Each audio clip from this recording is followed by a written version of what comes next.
Kita mulai. Bismillahirrahmanirrahim. Alhamdulillahi wassalatu wassalamu ala nabiyil ummi Muhammad bin Abdillahi al-Qurashi al-Hashimi. Bismillah.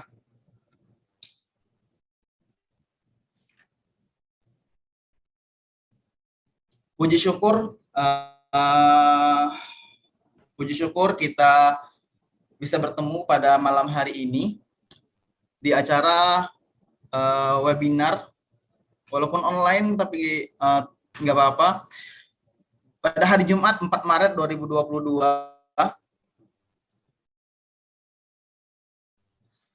Salam teman-teman pejuang beasiswa semua. Perkenalkan diri dulu, nama kami Sigit Abi Suprapto. Saya sebagai moderator akan memandu jalannya webinar pada hari ini. Pada kesempatan kali ini, saya juga ditemani oleh dua orang yang sangat spesial, yaitu saya tidak akan beritahu dulu, tapi karena saya akan membacakan tata tertib webinar kali ini. Yang pertama, peserta dimohon untuk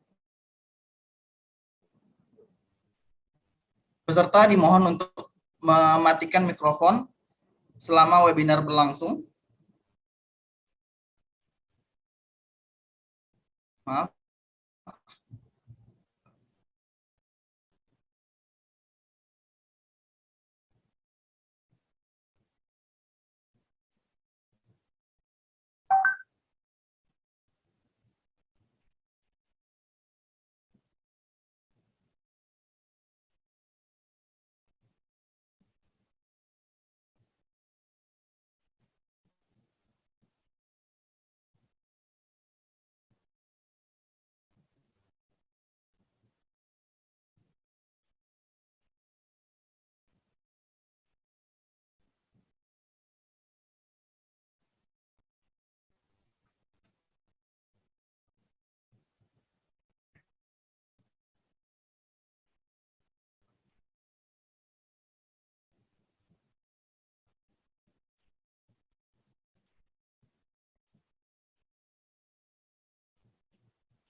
Oke.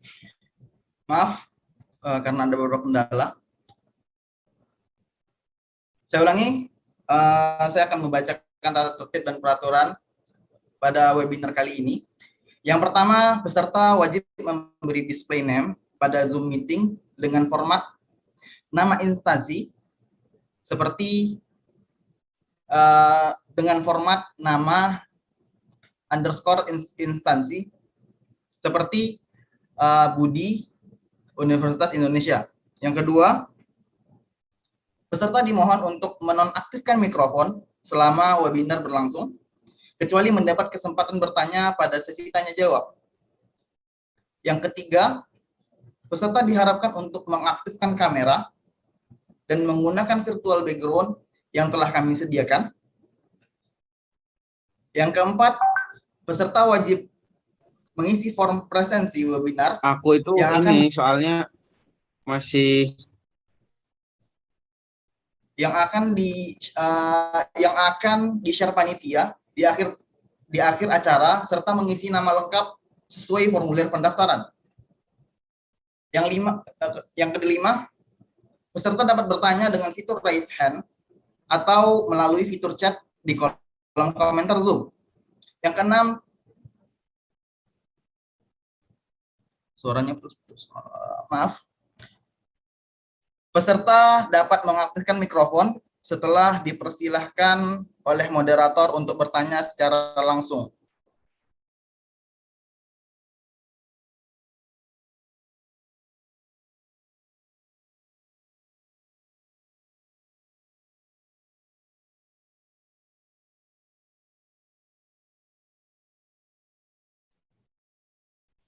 Alhamdulillah, suara saya sudah terdengar. Sudah, Mas. Terima kasih Mas Brilian ya. Terima kasih. Kemudian kita masuk ke sesi berikutnya. Saya akan memperkenalkan, sebelum saya memperkenalkan dua orang ini juga, saya akan sebelum saya memperkenalkan dua pembicara kita, kebanyakan orang Indonesia yang sudah menamatkan pendidikan sarjananya akan langsung memikirkan serta memasuki dunia kerja. Namun tidak sedikit juga yang ingin melanjutkan pendidikannya ke tingkat yang lebih tinggi. Melanjutkan pendidikan pasca sarjana juga dapat berguna untuk membantu kenaikan pangkat di tempat kerja, serta juga dapat membantu sebagai persyaratan di beberapa institusi, persyaratan profesi tertentu seperti dosen, pengajar, dan lain-lain. Serta tidak sedikit juga yang ingin melanjutkan pendidikannya di negeri orang, serta mendapatkan beasiswa. Penasaran bagaimana tips-tipsnya? Mari kita masuk ke pembicara pertama, yaitu Mas Ahmad Fajar.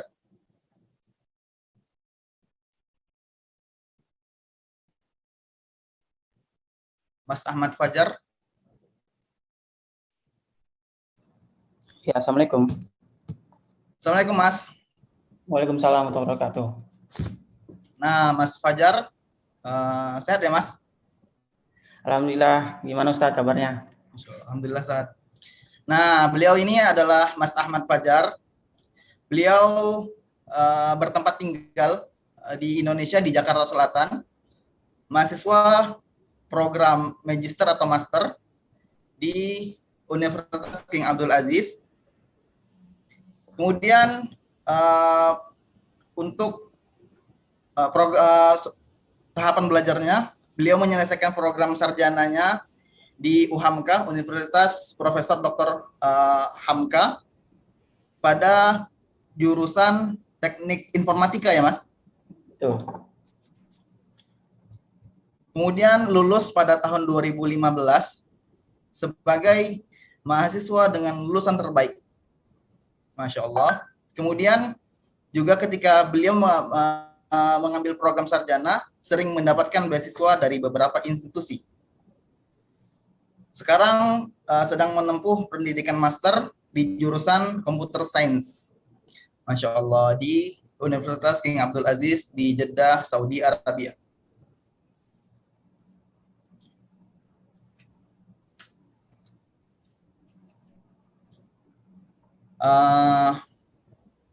Untuk Mas Fajar, waktu dan tempat kami persilakan. Oke.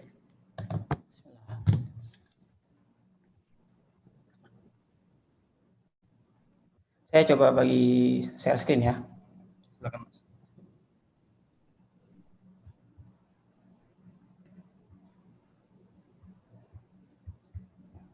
Gimana screen saya kelihatan? Kelihatan, Mas? Kelihatan ya? Kelihatan. Oke. Nih teman-teman juga mudah-mudahan kelihatan nggak ada gangguan, baik dari gangguan dari saya, misalnya koneksi atau yang lainnya. Mudah-mudahan lancar semua. Bismillahirrahmanirrahim. Assalamualaikum warahmatullahi wabarakatuh. Waalaikumsalam warahmatullahi wabarakatuh. Waalaikumsalam warahmatullahi wabarakatuh. Alhamdulillahirabbil alamin. Allahumma sholli ala sayyidina Muhammad wa ala ali sayyidina Muhammad. Terima kasih teman-teman PPMI Jeddah yang sudah memberikan saya kesempatan buat share pengalaman dapetin beasiswa magister di King Abdul Aziz University. Juga terima kasih ke teman-teman yang lain, teman-teman peserta, karena sudah mau coba ikut dalam webinar PPMI Jeddah ini, karena tanpa kehadiran teman-teman webinar ini tidak seru, cuma pembicara dan moderator ke panitia doang. Makanya peserta ini menjadi akhirnya nggak dimakan sayang. Om, lo mau tanya. Ya. Lihat grade. Wajar. Dalam webinar ada aja suara-suara gitu. Tapi mudah-mudahan itu nggak mengurangi konsentrasi kita ya teman-teman ya. Oke, kita coba mulai. Ini pengalaman menurut saya pribadi ya.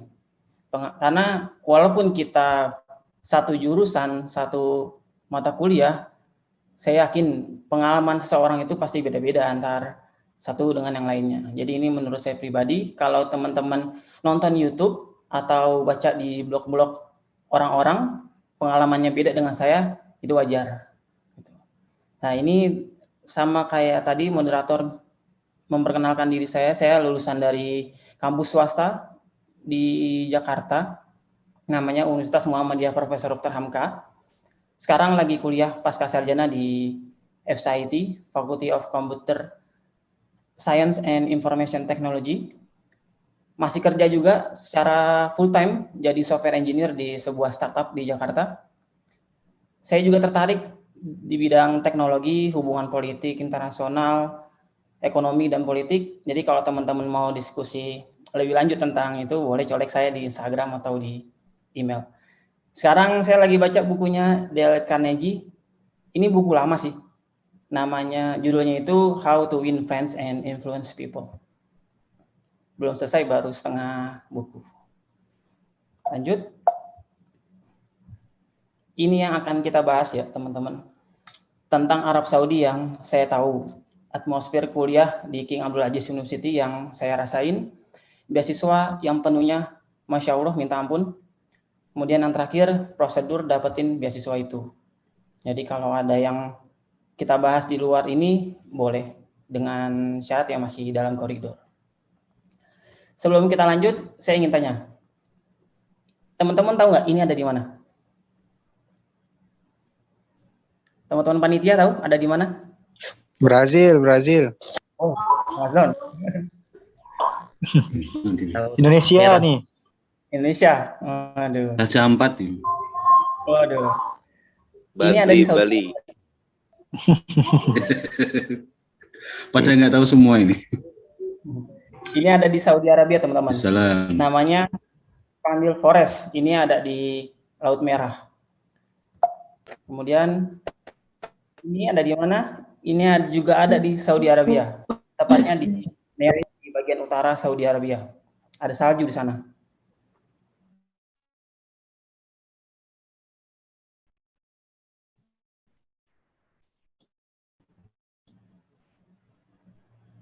Ke-mute. Oh, tadi di mute sama admin ya. Oke. Ini ada di Saudi Arabia juga. Ini ketepatnya di kota Riyadh. Ini ada ikonnya. Ini di namanya gedung Kingdom Tower. Ini mall, hotel dan sebagainya ada di situ. Terus kita lanjut, berarti kita ambil kesimpulan bahwa Arab Saudi itu nggak semuanya gurun pasir. Benar nggak sih? Tadi kan ada hutan, ada lautan, ada kota metropolitan dan lain sebagainya. Jadi kita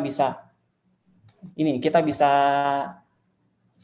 mengira bahwa Arab Saudi itu bukanlah gurun pasir semata. Arab Saudi ini luasnya itu sekitar 80% dari Jazirah Arab. Wah, Jazirah Arab itu kan membentang dari Iran sampai ke Sudan. Nah, 80% itu Arab Saudi. Berarti negara ini luas banget kan. Nah, Arab Saudi ini dia itu oil based economic country. Artinya negara yang berbasiskan ekonominya itu di minyak. Sekitar 25% minyak dunia itu disumbangkan oleh Arab Saudi. 45% GDP-nya Arab Saudi itu berasal dari perminyakan. 90% pendapatan ekspor di Arab Saudi itu berasal dari minyak. Tapi sekarang pemerintah Arab Saudi itu lagi mentransformasi, teman-teman. Transformasi dari yang tadinya oil based country menjadi yang lebih diversity, lebih beragam. Jadi mereka punya satu program yang namanya Saudi Vision 2030. Dia visinya itu meragamkan atau membuat ekonomi itu beragam dari sumber pendapatan dengan memanfaatkan lokasi strategis 3 benua di Afrika, Asia, Eropa. Jadi Saudi pengen jadi melting point itu, titik temu perdagangan antara benua Afrika, benua Asia, dan Eropa. Jadi ini sangat strategis. Inilah yang akan dicapai oleh Saudi Arabia di tahun 2030 melalui visinya. Dan terlebih melalui visinya di bidang pendidikan dan teknologi. Jadi makanya wajar aja nanti banyak mahasiswa-mahasiswa internasional yang datang belajar ke Arab Saudi, karena memang tujuan Arab Saudi sekarang bukanlah mengandalkan minyak semata. Mereka ingin mendatangkan mahasiswa baru sebanyak mungkin dengan harapan banyak pemikiran-pemikiran baru untuk negara mereka. Ya, salah satunya kami di sini. Kami di sini diundang untuk belajar, untuk menjadikan mereka kaya melalui jalur yang lain. Nah, pendidikan Saudi ini, sumpah ya, pendidikan Saudi ini dari TK sampai S3 ini gratis. Gokil nggak tuh? Jadi nggak ada yang bayar nih pendidikan negerinya ya. Kalau swasta sama aja, di Indonesia bayar. Tapi kalau negeri dari TK sampai S3 itu semuanya di cover. Tipe universitas di Saudi yang saya tahu ada 3, yaitu eksklusif, artinya dia itu eksklusif hanya untuk wanita atau hanya untuk pria. Jadi nggak ada tuh, nggak ketemu kita wanita atau jenis kelamin yang lain gitu. Contohnya itu di Universitas Islam Madinah, di King Fahd Petroleum Mineral University, di PNU itu Prince Nourah University, itu mereka hanya satu jenis kelamin.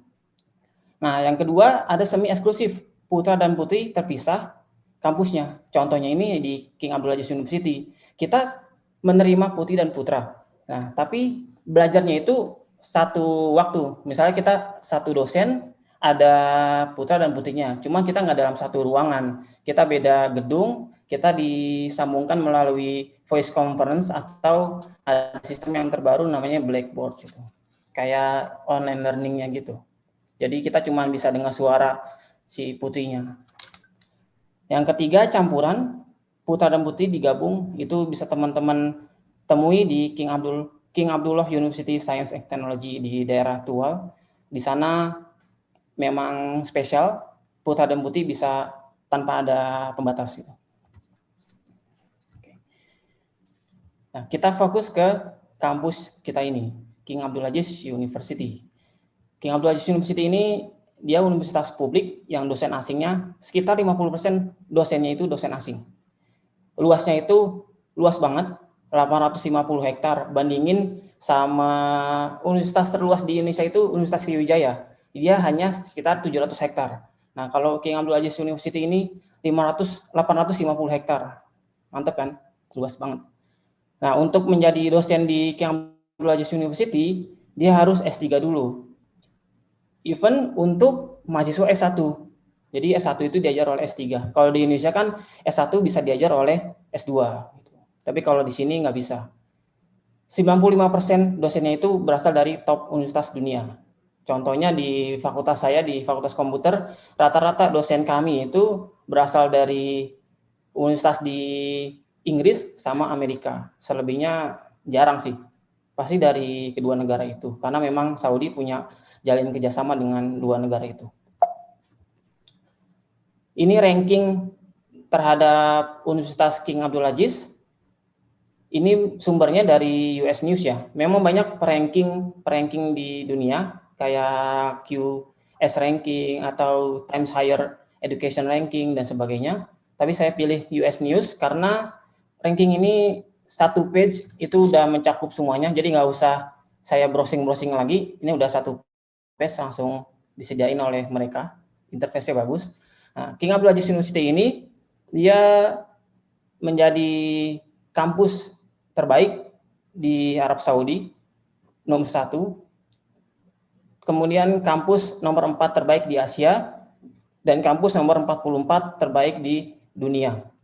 Memang beda ya. Tadi kita ini berdasarkan US News kan. Kalau berdasarkan THE beda lagi, berdasarkan QS beda lagi. Tapi intinya King Abdulaziz ini dia stabil berada di jajaran top universitas dunia. Jadi nggak terlalu dipedulikan banget deh dari ranking mana lembaganya. Yang penting kampus ini memang sudah berada di tatanan kampus global, ya, tatanan global. Nah, King Abdulaziz University ini juga punya jurusan yang yang bersaing dengan jurusan di dunia ya, di kampus luar negeri lainnya. Contohnya ini yang paling bagus, Mechanical Engineering, dia nomor 2 di dunia. Kemudian Chemical Engineering di nomor 4, Chemistry di nomor 8, Computer Science di nomor 16, Physical Chemistry. Nah, selanjutnya ini ada daftar 100 universitas di dunia yang menyumbangkan paten terbanyak ke US Patent. Nah, kita bisa coba cek di nomor 33. Ini ada King Abdul Aziz University dengan jumlah patennya sekitar 71.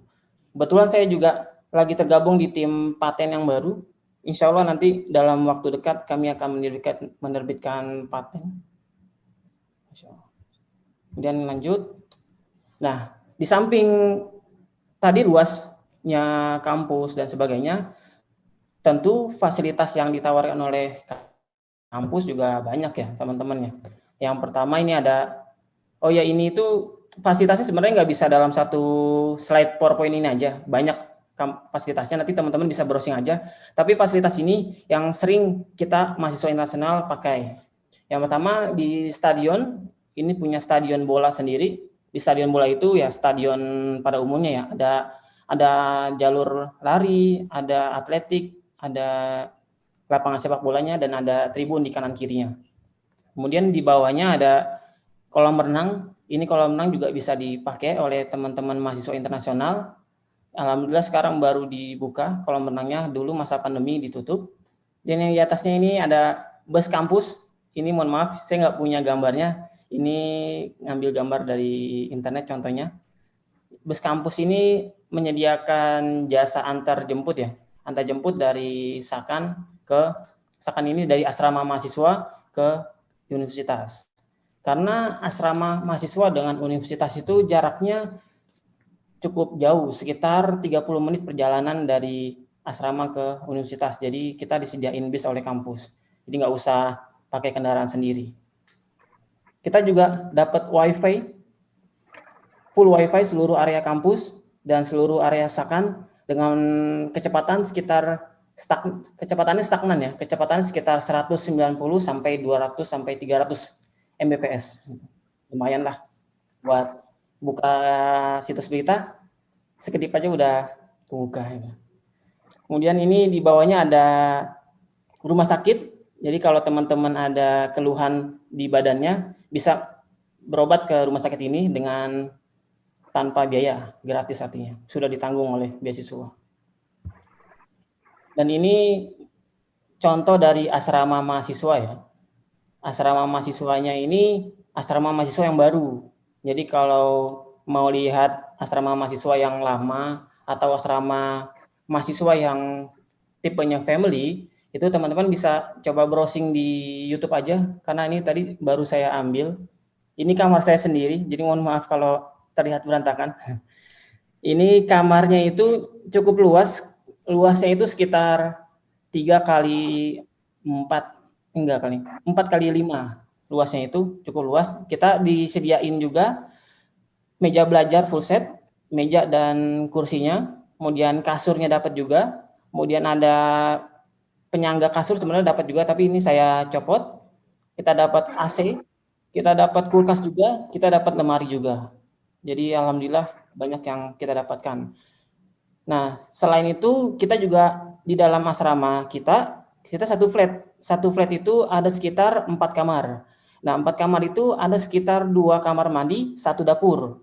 Nah, kamar mandinya ini contohnya bisa teman-teman lihat di sebelah kanan. Ini ada wastafel sama ada kloset dan ada showernya juga. Showernya ini bisa pakai air hangat atau air dingin. Jadi kapanpun teman-teman mau berendam air hangat, boleh dinyalain. Dan ada juga kitchen set, tapi kitchen set ini nggak termasuk perlengkapannya ya. Artinya nggak termasuk kompor atau magicom atau yang lainnya. Tapi cuman lemari sama mejanya doang. Ya alhamdulillah sih. Kemudian beasiswa, ini benefit yang teman-teman mendapatkan insya Allah kalau misalnya keterima di King Abdul Aziz University. Seperti ingat teman-teman, kita mahasiswa internasional ketika kita daftar ke kampus itu sudah pasti dapat beasiswa penuh. Jadi nggak usah teman-teman pertanyakan lagi nih, kalau daftar kampus sama daftar beasiswa itu terpisah atau enggak kan? Karena memang ada beberapa negara atau beberapa kampus yang polanya seperti itu kan. Polanya kita daftar kampus dulu, ketika diterima baru bisa daftar beasiswa. Nah kalau ya di King Abdul Aziz ini nggak perlu. Kita cukup melalui satu pintu, daftar di universitas masing-masing, dan maka ketika itu dapat beasiswa penuh. Beasiswanya apa aja yang didapetin? Itu beasiswanya uang saku per bulan sekitar 1.900 real, sekitar 7.285.000. Kemudian uang tiket pesawat, ini tergantung harga tiketnya ya. Jadi ketika kita pertama kali datang dari Indonesia ke Saudi Arabia, itu pakai duit kita sendiri dulu untuk tiket pesawatnya. Tapi ketika sudah tiba, nanti teman-teman bisa reimburse itu harga tiketnya. Nanti dikasih tergantung harga tiketnya, uangnya itu.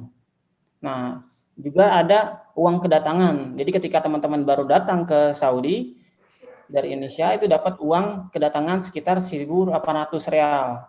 Uang kedatangan ini bisa kita gunakan untuk berbagai macam hal, kayak beli perabotan, kan, beli Magicom, atau beli teko, atau beli kompor, dan lain sebagainya. Nggak ada pembatasan untuk apa keperluannya ini. Kemudian pelayanan rumah sakit gratis juga, asrama mahasiswa juga gratis, listrik, air gratis semua. Kemudian subsidi makan 3 kali sehari. Subsidi makan ini artinya sebenarnya kita makan itu bayar, cuman kampus memberikan subsidi. Jadi misalnya contohlah seharusnya harga dari makan malam itu 10 real, tapi kita cukup bayar 1 real. Jadi 9 realnya itu disubsidi oleh kampus.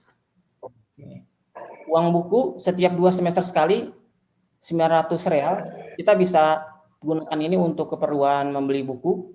Toko-toko buku asing di Saudi Arabia sangat banyak, jadi teman-teman nggak usah khawatir buat beli buku yang non-Arabik gitu. Banyak banget kok di sini. Kemudian uang print tesis kalau udah selesai masa studinya itu dapatnya sekitar 3.000 SAR atau 11.500.000. Ini berbeda ya antara mahasiswa S2 dengan mahasiswa S3. Kalau S3 itu lebih dari 3.000. Kemudian uang pengiriman buku ini dapat 2.700. Jadi ketika kita lulus, kita banyak buku kan tadi setelah dibelikan dari uang semester itu, kita dapat sekitar 10 juta untuk pengiriman. Kemudian tiket pesawat pulang pergi setahun sekali. Masya Allah, tabarakallah ya. Banyak banget nih dapatnya kita nih. Kalau kita bandingkan dengan beasiswa lain, saya belum menemukan beasiswa yang benefitnya seperti ini sih. Kalau teman-teman udah bisa diskusi nanti.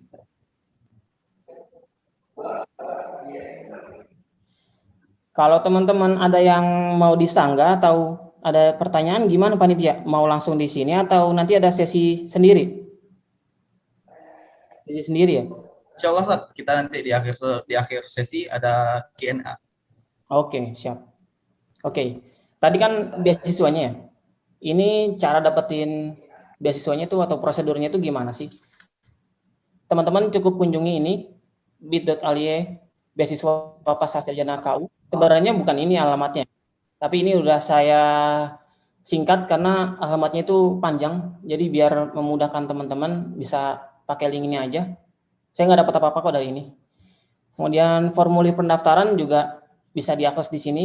Jadi setelah kita tahu nih informasi beasiswanya, syarat-syaratnya apa aja, kemudian ketentuannya gimana, itu kita bisa langsung daftar.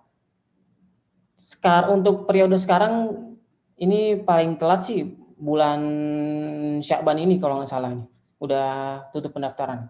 Tapi jangan khawatir, teman-teman bisa langsung daftar kapanpun, jadi nggak ada batasan untuk daftar, yang hanya batasan itu batasan panitia mulai menyeleksi. Tutorial pendaftaran juga alhamdulillah sudah banyak di YouTube yang dilakukan teman-teman mahasiswa KU. Kemudian konfirmasi setelah pendaftaran ya, setelah pendaftaran selesai kita submit, kemudian kita dapat konfirmasi nih, dapat konfirmasi bahwa berkas kita sudah sesuai. Artinya berkas kita sudah memenuhi persyaratan, berkas kita tidak ada cacatnya. Cacatnya maksudnya cacatnya itu tidak ada yang kurang sama sekali. memenuhi requirement semua, kayak misalnya IELTS-nya itu minimal 5, IELTS kita 7, wah itu berarti udah melalui persyaratan kan. Nah, kayak gitu-gitu. Jika dinyatakan lolos, berkas pendaftar ini akan diajukan ke Kementerian Pendidikan Arab Saudi. Jadi kita nunggu lagi nih. Nah, setelah Kementerian Pendidikan Arab Saudi ini ACC, kita dapat final acceptance berupa LOA atau perubahan status di aplikasi. Jadi teman-teman sering-sering akses ke aplikasinya buat tahu nih status terkininya apa. Kemudian calon mahasiswa melakukan pengurusan dokumen di Kedutaan Besar Saudi Arabia di Jakarta. Jadi setelah kita dapat LOA, kita biasanya menerjemahkan nih. Ada dokumen-dokumen yang kita submit ketika di formulir pendaftaran, itu semuanya harus diurus di KBSA. Diurus ini artinya teman-teman melakukan translasi atau legalisasi di KBSA. Nah, proses legalisasi ini biasanya itu kita mahasiswa S2 dan S3 itu pertama ada kementerian yang kita legalisasi. Yang pertama contohnya ijazah atau transkrip ya. Itu harus dilegalisasi di Kementerian Pendidikan. Kemendikti Dikti ya sekarang itu, Kemendikti Dikti. Ini kita legalisir itu dulu pertama, yang kemudian setelah dari Dikti lolos, kemudian legalisir di Kemenkumham. Setelah di Kemenkumham, legalisir di Kemenlu. Setelah Kemenlu lolos, legalisir di KBSA. Cukup mudah sih, sebenarnya cuman itu aja. Kalau teman-teman dari mahasiswa sekitaran tinggalnya di sekitar Jabodetabek, ngurus sendiri nggak akan lama, nggak akan sulit kok. Tapi kalau teman-teman yang berasal dari luar Jabodetabek, itu agak sulit karena ini ngurusnya nggak bisa satu hari kelar, berhari-hari. Pengurusan dari Dikti sampai ke KBSA kira-kira sekitar 2 minggu. Paling lama 2 minggu. Tapi paling cepat saya dulu, karena saya tinggalnya di Jakarta, jadi saya ngurus sendiri, semuanya itu kurang dari 1 minggu saya udah selesai ngurus semuanya itu. Soalnya nggak terlalu sulit sekarang, apalagi udah online semua. Kemendikti udah online, Kemenkumham online, Kemenlu online. Kecuali KBSA masih manual. Nah, setelah kita ngurus dokumen, kita nunggu untuk dapetin calling visa. Jadi nanti universitas melalui Kemenlu, dia akan mengirimkan calling visa. Dengan calling visa itulah kita bisa bikin visa di kedutaan. Jadi kalau kita belum ada calling visanya, teman-teman nggak usah berangkat dulu. Atau berangkat melalui jalur lain, misalnya contohnya visa umroh. Sebaiknya sih jangan. Sebaiknya kita benar-benar nunggu calling visa, kemudian proses di visanya di kedutaan, baru berangkat. Karena itu lebih aman sih. Dan kita bisa berangkat, alhamdulillah. Nah, kalau untuk saya pribadi, lama proses keseluruhan dari mulai pendaftaran sampai calling visa diterbitkan, itu sekitar 1,5 tahun. Ini menurut saya ya, karena menurut saya dengan orang lain itu beda-beda. Ada yang 2 tahun, ada yang 2,5 tahun, ada yang 1 tahun, bahkan di tahun yang sama bisa juga. Jadi makanya kita nggak punya pedoman pasti berapa lama waktu yang dibutuhkan untuk melalui semua prosedur ini. Jadi teman-teman cukup lakukan dan berdoa. Dan ini perjuangan kuliah di Arab Saudi. Beasiswa kuliah master dan pasca sarjana non-Islamic Studies itu semua bahasa pengantar menggunakan Inggris. Memang sih ya, ini untuk sebagian orang Inggris itu bukan menjadi masalah gitu. Tapi kalau untuk sebagian orang lain yang sehari-hari di Indonesia itu menggunakan bahasa Inggrisnya minim, itu akan menjadi masalah di sini. Tapi kalau untuk soal logat, teman-teman nggak usah khawatir, logat Arab Saudi sama logat Indonesia itu hampir-hampir mirip. Jadi kita nggak perlu pasang kuping gede-gede, kita mampu memahami sih dengan baik. Tapi yang ada masalah, tadi kan saya bilang ya, dosen di Arab Saudi itu hampir 50% berasal dari non-Arab Saudi. Artinya ada yang dosen dari India, ada yang dosen dari Pakistan, ada dosen dari Amerika, ada Inggris. Pokoknya setiap negara ada di sini. Nah, yang jadi masalah, ini saya pribadi sih ya, karena saya dari jurusan komputer, Jadi ada dosen yang berasal dari India, ada yang dosen berasal dari ya logat-logat Asia Timur gitu, Asia Selatan, India, Bangladesh, Pakistan. Kan logatnya mereka kan khas gitu ya kan. Let me tell you the discourse ya. Nah, jadi itu unik ya. Kita udah belajar pakai bahasa Indonesia aja udah sulit, apalagi ini belajar pakai bahasa Inggris dengan logat India. Masya Allah itu bukan main buat ini. Kita harus benar-benar merhatiin si dosennya itu. Nah, jadi yang pertama, bahasa pengantar Inggris ditambah logatnya. Yang kedua, kuliah akan jadi sangat sibuk kalau teman-teman ngambil mata kuliahnya banyak. Soalnya biasanya ini tugas hampir setiap pertemuan. Nah, kita di Saudi metode kuliahnya ini seminggu bisa 2 kali pertemuan.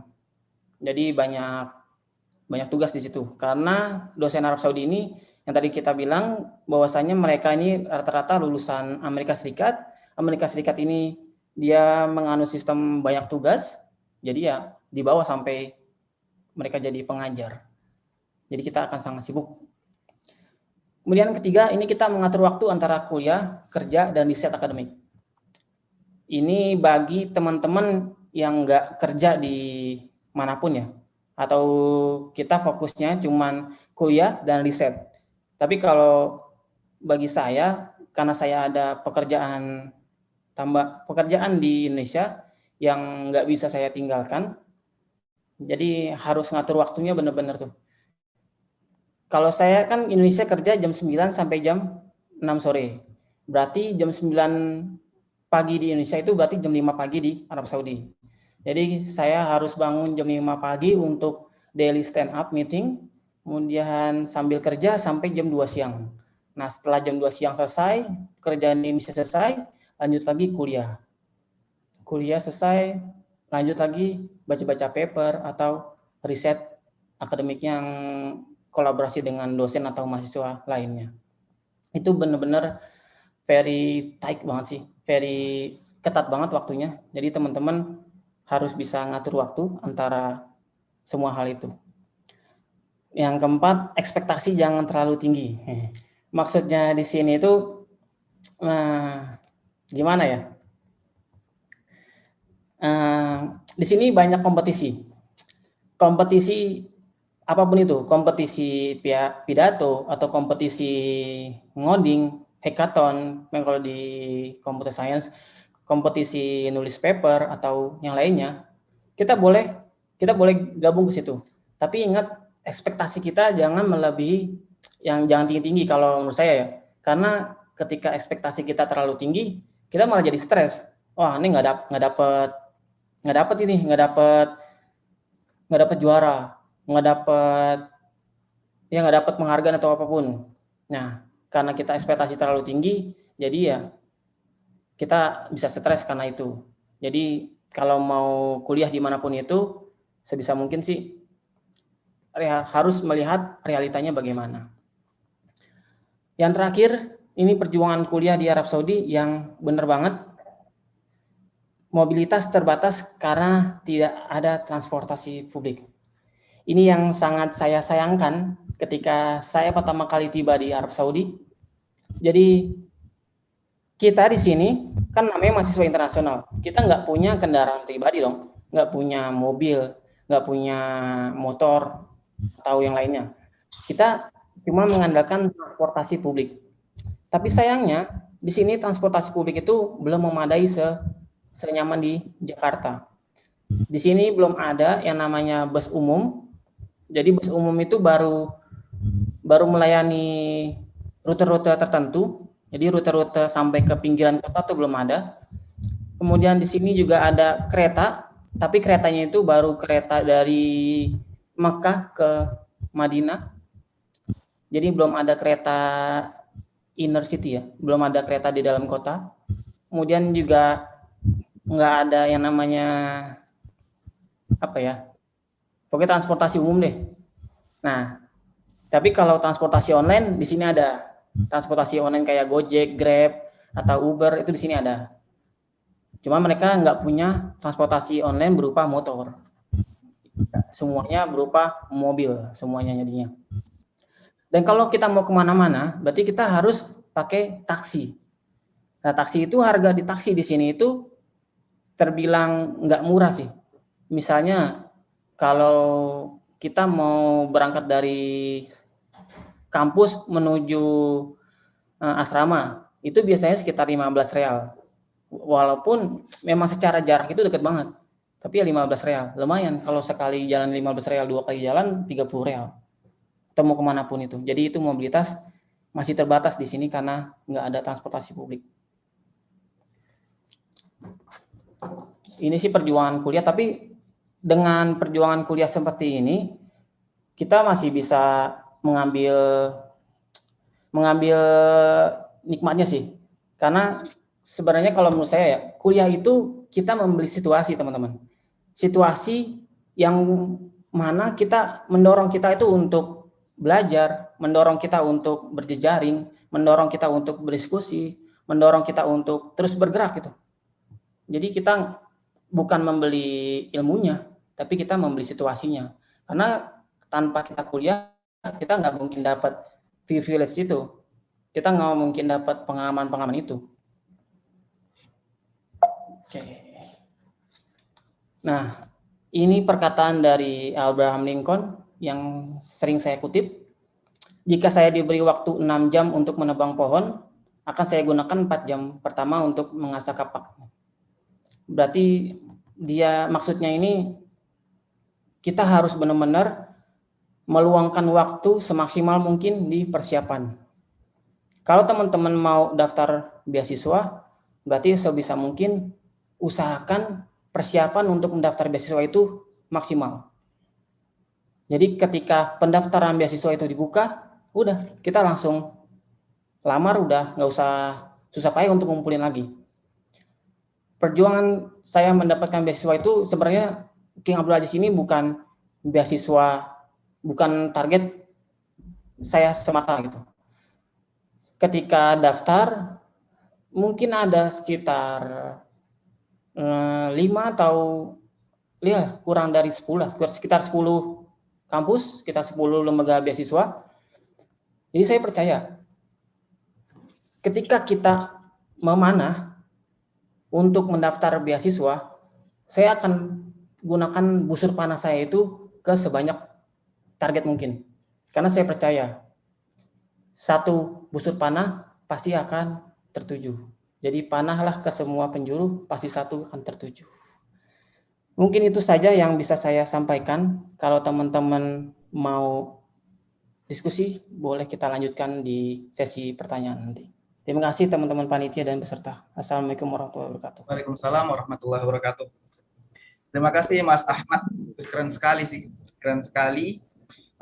Beliau sampai insight-insight dari beliau yang sangat bermanfaat tentang Saudi Arabia, khususnya King Abdul Aziz University.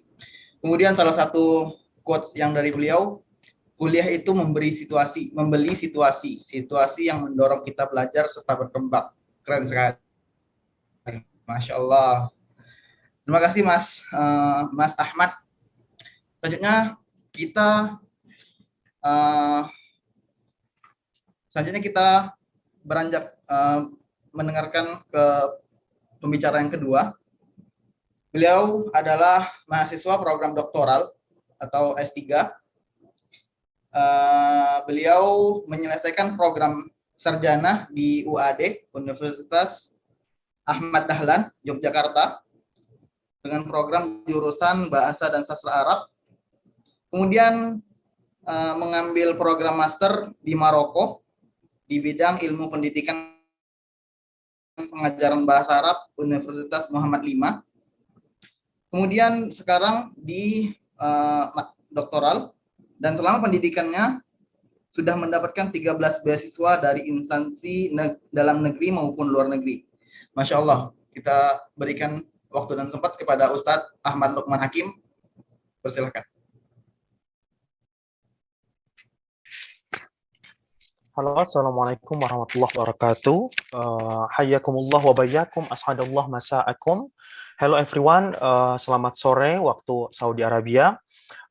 Saya Ahmad Lukman Hakim, insya Allah akan sharing atau berbagi ke teman-teman beberapa kiat-kiat dan juga insight yang bisa menjadikan sedikit menginspirasi teman-teman khususnya untuk melanjutkan studi di King Abdul Aziz University. Tetapi sebelumnya pasti saya berterima kasih kepada PPMI Jeddah selaku penyelenggara webinar sore ini, dan kita sama-sama mendoakan seluruh anggota dan pengurus PPMI Jeddah agar dimudahkan studinya dan juga seluruh impian dan juga cita-citanya dimudahkan oleh Allah Subhanahu wa taala. Oke, di sini saya hanya punya 30 menit untuk sharing, dan materi sharing saya sudah ditentukan oleh penyelenggara sesuai dengan TOR. Jadi saya tidak akan keluar dari apa yang telah diberikan oleh panitia. Sebentar.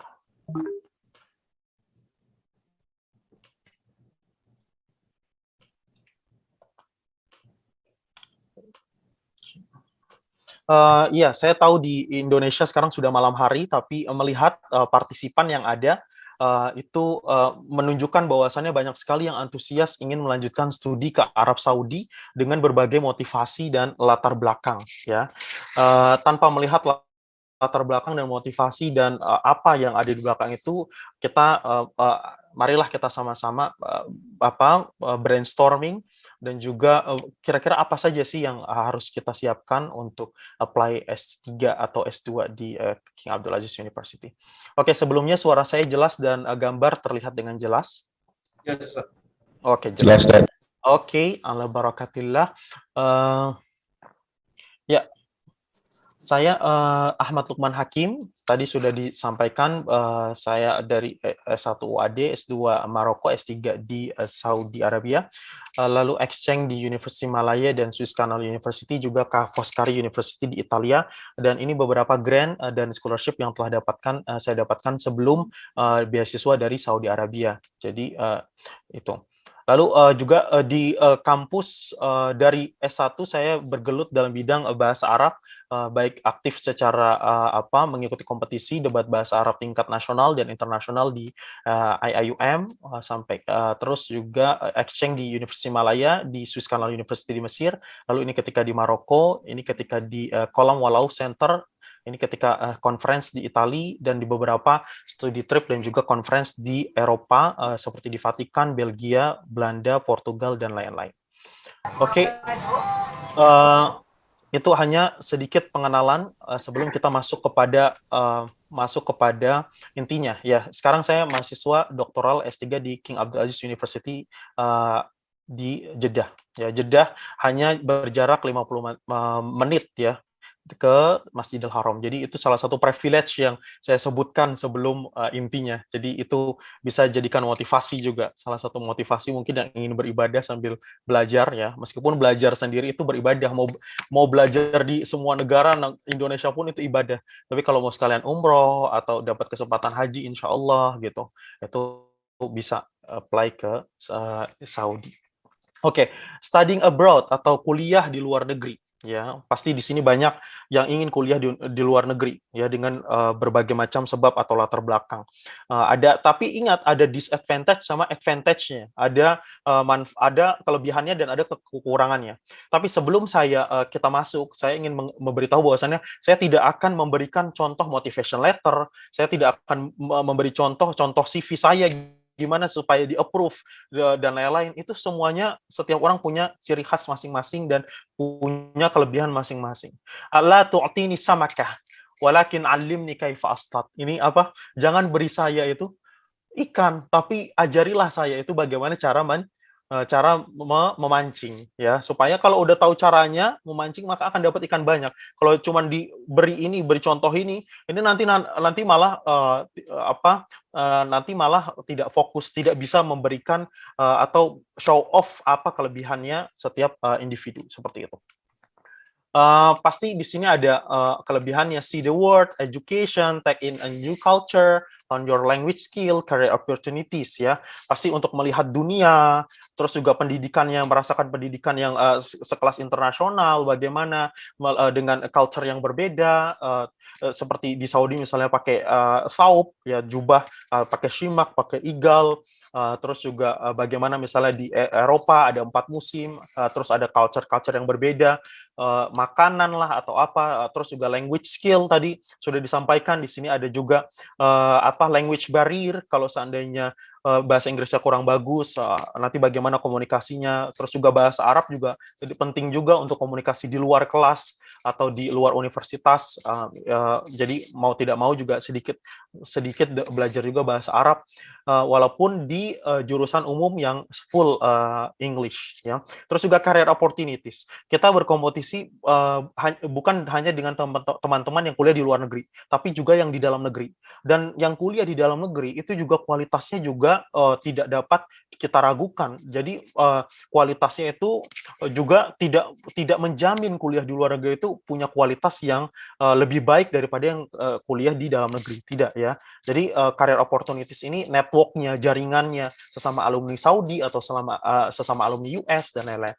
Disadvantages-nya apa aja? Difficulty in communication, karena di Saudi belajarnya pakai fusha, ternyata keluar ke pasar shlaunak bukan kaifahaluk ya. Terus misalnya juga di Mesir, أنا أريد أن أشتري 3 أقلام. أنت بتقول إيه؟ أنا مش فاهم.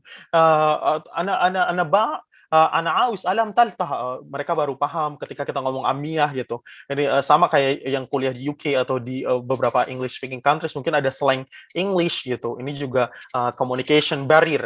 Langsung loneliness, homesickness, kita merasa sendiri, apalagi yang belum terbiasa mondok atau belum pernah mondok tiba-tiba langsung pergi ke luar negeri dan lain-lain. Langsung di beberapa negara itu masih ada rasisme sama harassment, tapi kalau di Saudi insya Allah nggak ada. Ya, karena udah jadi melting pot, orang-orang dari seluruh dunia pasti pergi ke Saudi untuk pergi haji dan lain-lain. Juga ada too much expectation. Oh, ekspektasinya saya pergi ke Saudi ini, saya nanti bisa jadi buka travel umroh, saya nanti bisa jadi bos travel, saya nanti bisa haji tiap tahun. Wow, too much expectation. No, this is disadvantage. Ya, very expensive. Ya, memang karena harganya berbeda, mata uangnya berbeda, jadi perlu diperhatikan juga, jangan sampai boros, apalagi nombok dari beasiswa. Nah, ini statistik yang dilakukan di UK. Kenapa anak-anak muda di UK itu pengen study abroad atau kuliah di luar negeri? Kebanyakan itu jawabannya I want to experience living in that culture. Jadi bukan karena mukafaahnya atau allowance-nya besar, allowance-nya 30 juta, no. Mereka lebih ingin living in that culture, merasakan culture yang baru, budaya yang baru. I want to travel there. Oh, karena pengen aja berangkat ke sana, kuliah di sana. I can speak that country language. Karena dia bisa ngomong bahasa di negara itu. Kayak saya sastra Arab, ya udah S2-nya di Maroko, negara Arab, S3-nya di negara Arab karena bisa langsung praktis. Saya punya laboratorium di dalam kelas dan di luar kelas untuk praktis dan melihat fenomena kebahasaan dan lain-lain. Dan paling rendah itu adalah I receive a scholarship. Jadi saya menerima scholarship itu adalah alasan paling minim dari anak-anak muda UK untuk ini, karena mereka bisa bekerja dan lain-lain. Tapi kalau di Saudi pasti semuanya udah provided, udah disediakan oleh pemerintah Saudi dan lain-lain. Oke, kalau kita lihat statistik di sini, yang paling banyak study abroad itu bukan Indonesia, bukan negara lain, Malaysia. Kita lihat di sini Cina. Ini data 2012. Mungkin ada update di sini, tapi tetap Cina yang banyak study abroad atau kuliah di luar negeri. India, Korea dan lain-lain. Kalau di King Abdul Aziz University sendiri itu paling banyak Pakistan, dari Pakistan, lalu dari Bangladesh, lalu dari negara-negara lainnya. Indonesia sejauh ini masih 50-an atau 60-an lah. Terus oke, saya sedikit ini beberapa yang akan saya sampaikan tentang kuliah di Timur Tengah. Ya, tadi sudah dimukadimahin oleh Mas Fajar bagaimana kuliah di Saudi secara umum, tapi bahwasanya kuliah di Timur Tengah itu tidak hanya di Saudi saja, ada di UIA, misalnya universitas di sana ada Khalifah University. Ya, mereka beri allowance bagi S2 dan S3 uang bulanannya itu sekitar 12.000 dinar, ya, itu sekitar 50 juta per bulan untuk uang sakunya. Terus di Qatar, Hamad bin Khalifah S1 S2 itu 5.000 Qatari Riyal setara dengan 20 juta per bulan, lalu S3 7.500 Qatari Riyal setara dengan 30 juta. Itu semua negara-negara Teluk itu berlomba-lomba memberikan beasiswa sebesar-besarnya bagi orang-orang yang berkompetensi dan berpotensi, ya. Jadi kalau yang tadi I receive a scholarship, jadi alasan yang paling bawah melihat, wah dia bakalan lanjut ke UIA karena allowance-nya tinggi sekali. Kalau ke KAU ya pas-pasan aja gitu. Tapi ya ada Haramain Asy-Syarifain, ada Mekah dan Madinah bukan di UAE tapi di Saudi Arabia, seperti itu. Oke ya, jadi itu bagaimana beberapa opsi. Mengapa kuliah di Timur Tengah, khususnya di Saudi Arabia, perguruan tingginya unggul berkelas dunia, ada masuk ke dalam QS World Ranking, tadi udah disampaikan, langsung suasana keilmuannya kondusif, ada pusat penelitian, ada Center for Artificial Intelligence. Kemarin kain ihram yang terbaru dibuat oleh Ummul Qura University, itu kain ihram yang berteknologi nano, sehingga ketika dipakai itu bakterinya hilang. Dan ini baru diprakarsai oleh Ummul Qura University. Begitu juga di King Abdul Aziz University, mereka punya pusat studi Artificial Intelligence atau kecerdasan buatan dan pusat studi lainnya. Lalu akademik multinasional, tapi tetap ada Saudisasi. Kalau tidak salah, nanti international lecture-nya hanya maksimal 30% atau bahkan 10% saja jatahnya. Yang lainnya harus Saudi. Jadi sejauh ini masih multinasional, tapi mungkin nanti lama-kelamaan juga enggak semua, pasti akan diverse, akan mostly didominasi oleh Saudi, didominasi. Khususnya di Faculty of Arts and Humanities, hampir 98% semuanya dosen Saudi. Lalu fasilitas istimewa. Jadi ketika sudah diterima, kita dapat beasiswa. Meskipun beasiswanya nggak mengcover semuanya, ada beberapa item yang tidak di-cover. Ya, terus kalau kita lihat tadi QS mungkin yang tadi didominasi oleh negara-negara Teluk, ya, seperti di sini ini tahun 2021 KAU dari 186 ke 143 sekarang ke 104. Jadi naiknya itu sampai 40 universitas, 40 tingkat ya ke tahun 2022.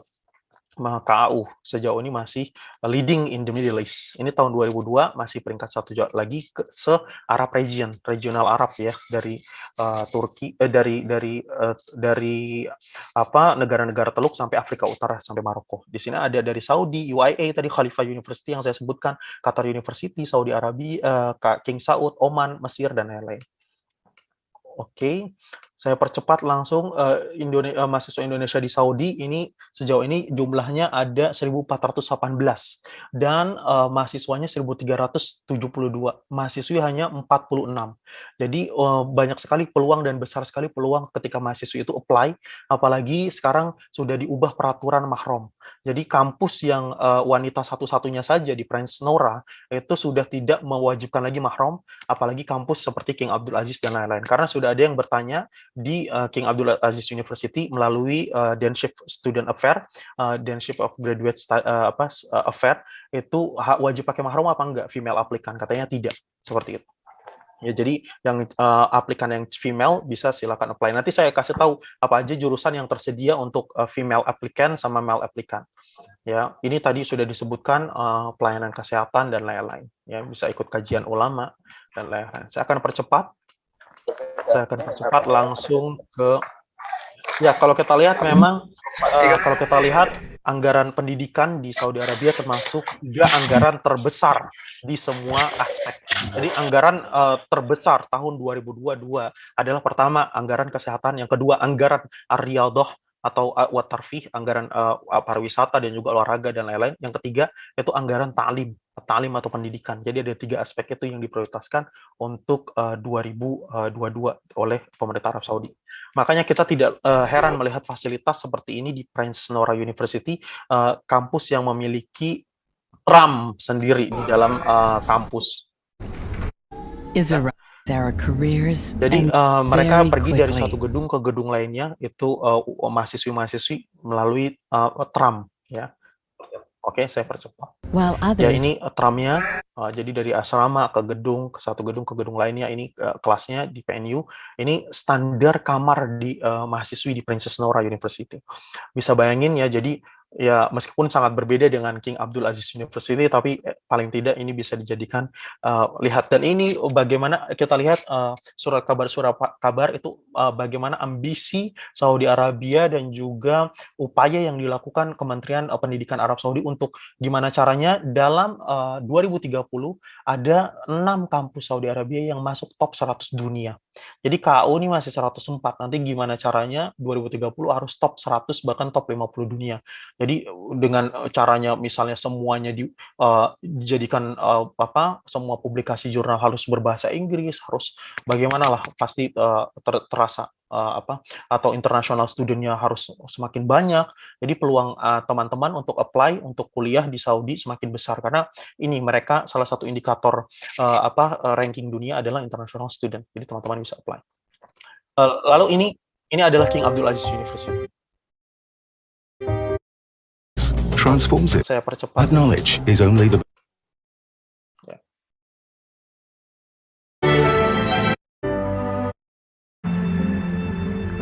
Ini suasana di malam hari.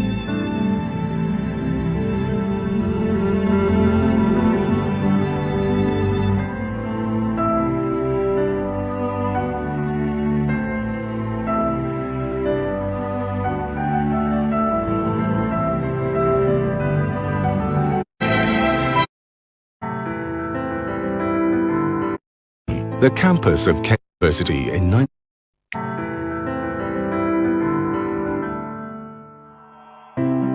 Beginning with the foundation of the university in 1967, the campus of KAU has expanded through phases and continues with the current 2015 master plan.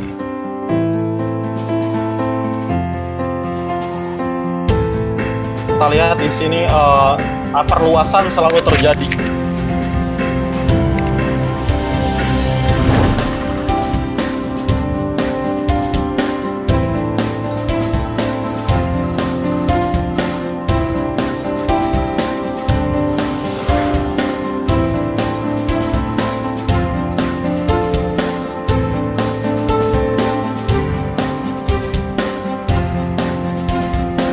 KAU Centers of Learning are 19 main faculty. Perluasan sampai sekarang saja pembangunan kita lihat selalu ada, karena tadi luasnya sampai 800 hektar ya, itu sangat luas sekali dan selalu dibangun gedung-gedung baru sampai sekarang. Oke, sekarang langsung ke bagaimana apply-nya. Ya, ini tadi situs untuk apply pasca sarjana Gapol ya.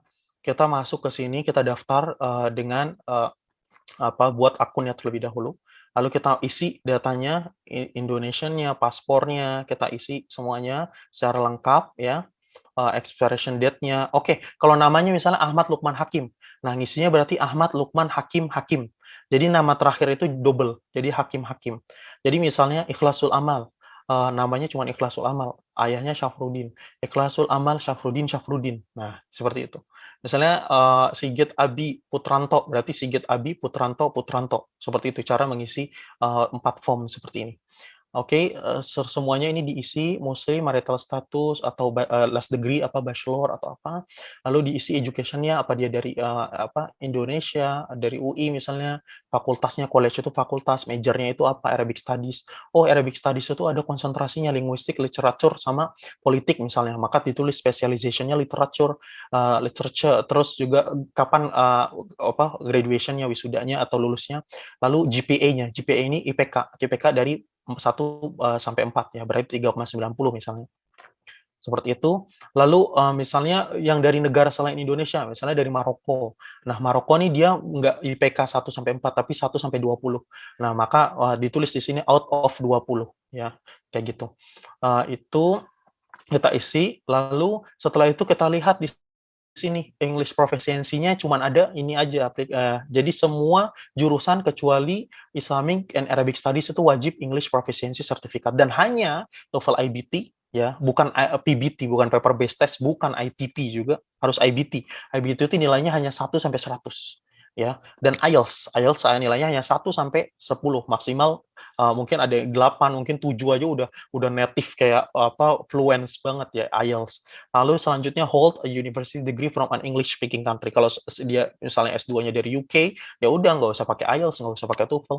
Dia S2-nya dari English speaking countries kayak Australia, nggak usah, berarti pakai TOEFL atau IELTS seperti itu. Jadi nggak usah jadi nanya-nanya lagi, TOEFL PBT boleh apa, TOEFL ITP boleh atau tidak? Tidak boleh dan tidak bisa, cuman IBT sama IELTS ya, seperti itu. Kalau kita klik I don't have an English language test, itu cuma muncul 2 jurusan, yaitu Islamic Studies and Arabic Studies ya. Jadi pastikan Anda harus punya English language certificate seperti itu. Semakin besar semakin bagus. Ini misalnya IELTS, maka ditulisnya 7. Misalnya skornya 7, exam date semuanya diisi ya. Nah, sekarang kita apa saja program studi yang tersedia, karena setiap tahun ada perubahan. Ini yang paling update resmi dari portalnya, dan saya langsung mendaftar di aplikan itu melalui portal. Untuk male aplikan 62 program studi yang dibuka untuk program master, tapi untuk female aplikan atau pendaftar dari wanita itu hanya 30-an. Ya, jadi berbeda. Jadi jangan apa yang ada di male pasti ada di female, tidak ya.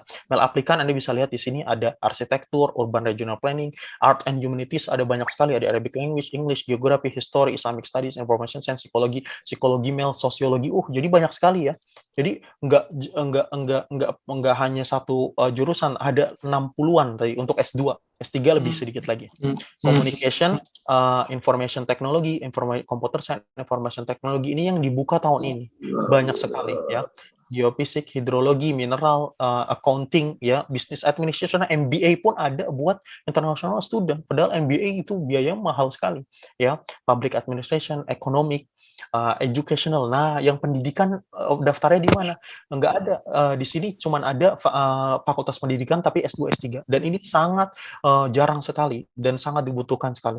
Ada educational technology, educational administration, foundation education, educational psychology, dan special education. Ada pendidikan untuk zawil ihtiyajatil khossah atau anak berkebutuhan khusus, program S2. Wah, ini really incredible. Jadi teman-teman yang jurusan pendidikan di Indonesia itu bisa apply lanjut ke sini. Ini baru 29 program. Masih ada lagi 40 sampai 60. Bahkan yang S1-nya teaching English second language bisa lanjut S2 TESOL lagi di sini. Nah, bahkan ada S2 Islamic Economy and Finance sekarang tahun ini dibuka untuk mau daftar di situ. Ada chemical engineering, nuclear engineering, mining engineering, industrial engineering, dan lain-lain. Law, ada private law, public law untuk master, marine biologi, marine chemistry, dan lain-lain ada. Nah, sampai statistik, fisika, matematika, chemistry, biochemistry, biologi, dan lain-lain. Ini 62 program master untuk male aplikan. Apakah female aplikan sama? No.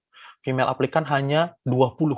Bayangin, 20 female jurusan yang tersedia untuk female aplikan dan 62 untuk male aplikan yang tadi kita lihat. Apa saja? Nah, ini kalau ada ya akhwat-akhwat yang mau tahu master, mau lanjut master, cuman ada di sini aja 20, Arabic language, English, geography, history, Islamic law and study, information science, psikologi, sosiologi, information system, computer science, information technology, dan ada TESOL juga, teaching English, astronomi. Bayangin, astronomi seperti tadi tidak ada di female. Di male tidak ada. Di male tadi ada juga, di male ada, ini di female ada juga astronomi ya. Biologi, biochemistry, chemistry, matematika, fisik, statistik. Hanya 20 program studi. Ya, lalu PhD, yang male berbeda juga dengan yang female. PhD ada 41 program studi yang dibuka. Ya, ada urban planning, Arabic language, history, Islamic studies, information science, sosiologi, computer information science, computer science, geofisika, hidrologi, marine aeronautical engineering, ini semuanya mechanical engineering, semuanya ini tidak ada di website. Adanya di dalam portal pendaftaran. Di website-nya tidak ada. Di website the graduate studies tidak ada. Bahkan update-nya 2014, 2015, ini ada di dalam portal pendaftaran. Marine biologi, marine science, marine fisik, dan lain-lain. Meteorologi, biologi, biochemist, astronomical science, PhD juga ada astronomi, ya, statistik, dan lain-lain. Nah, tadi female applicant yang master hanya 12 program studi, yang PhD hanya 13 program studi. Arabic language, Islamic law, information science, sosiologi, computer information, computer science, astronomical science, biologi, biochemist, chemistry, matematik, fisika, statistik saja. Oke. Oke, saya kira sangat jelas sekali untuk jurusan yang tersedia. Saya tidak ingin menjawab pertanyaan yang apa sih apakah jurusan ini ada gitu. Saya sudah sampai tampilkan semuanya. Lalu 9 sampai 13 dokumen yang diunggah itu apa aja?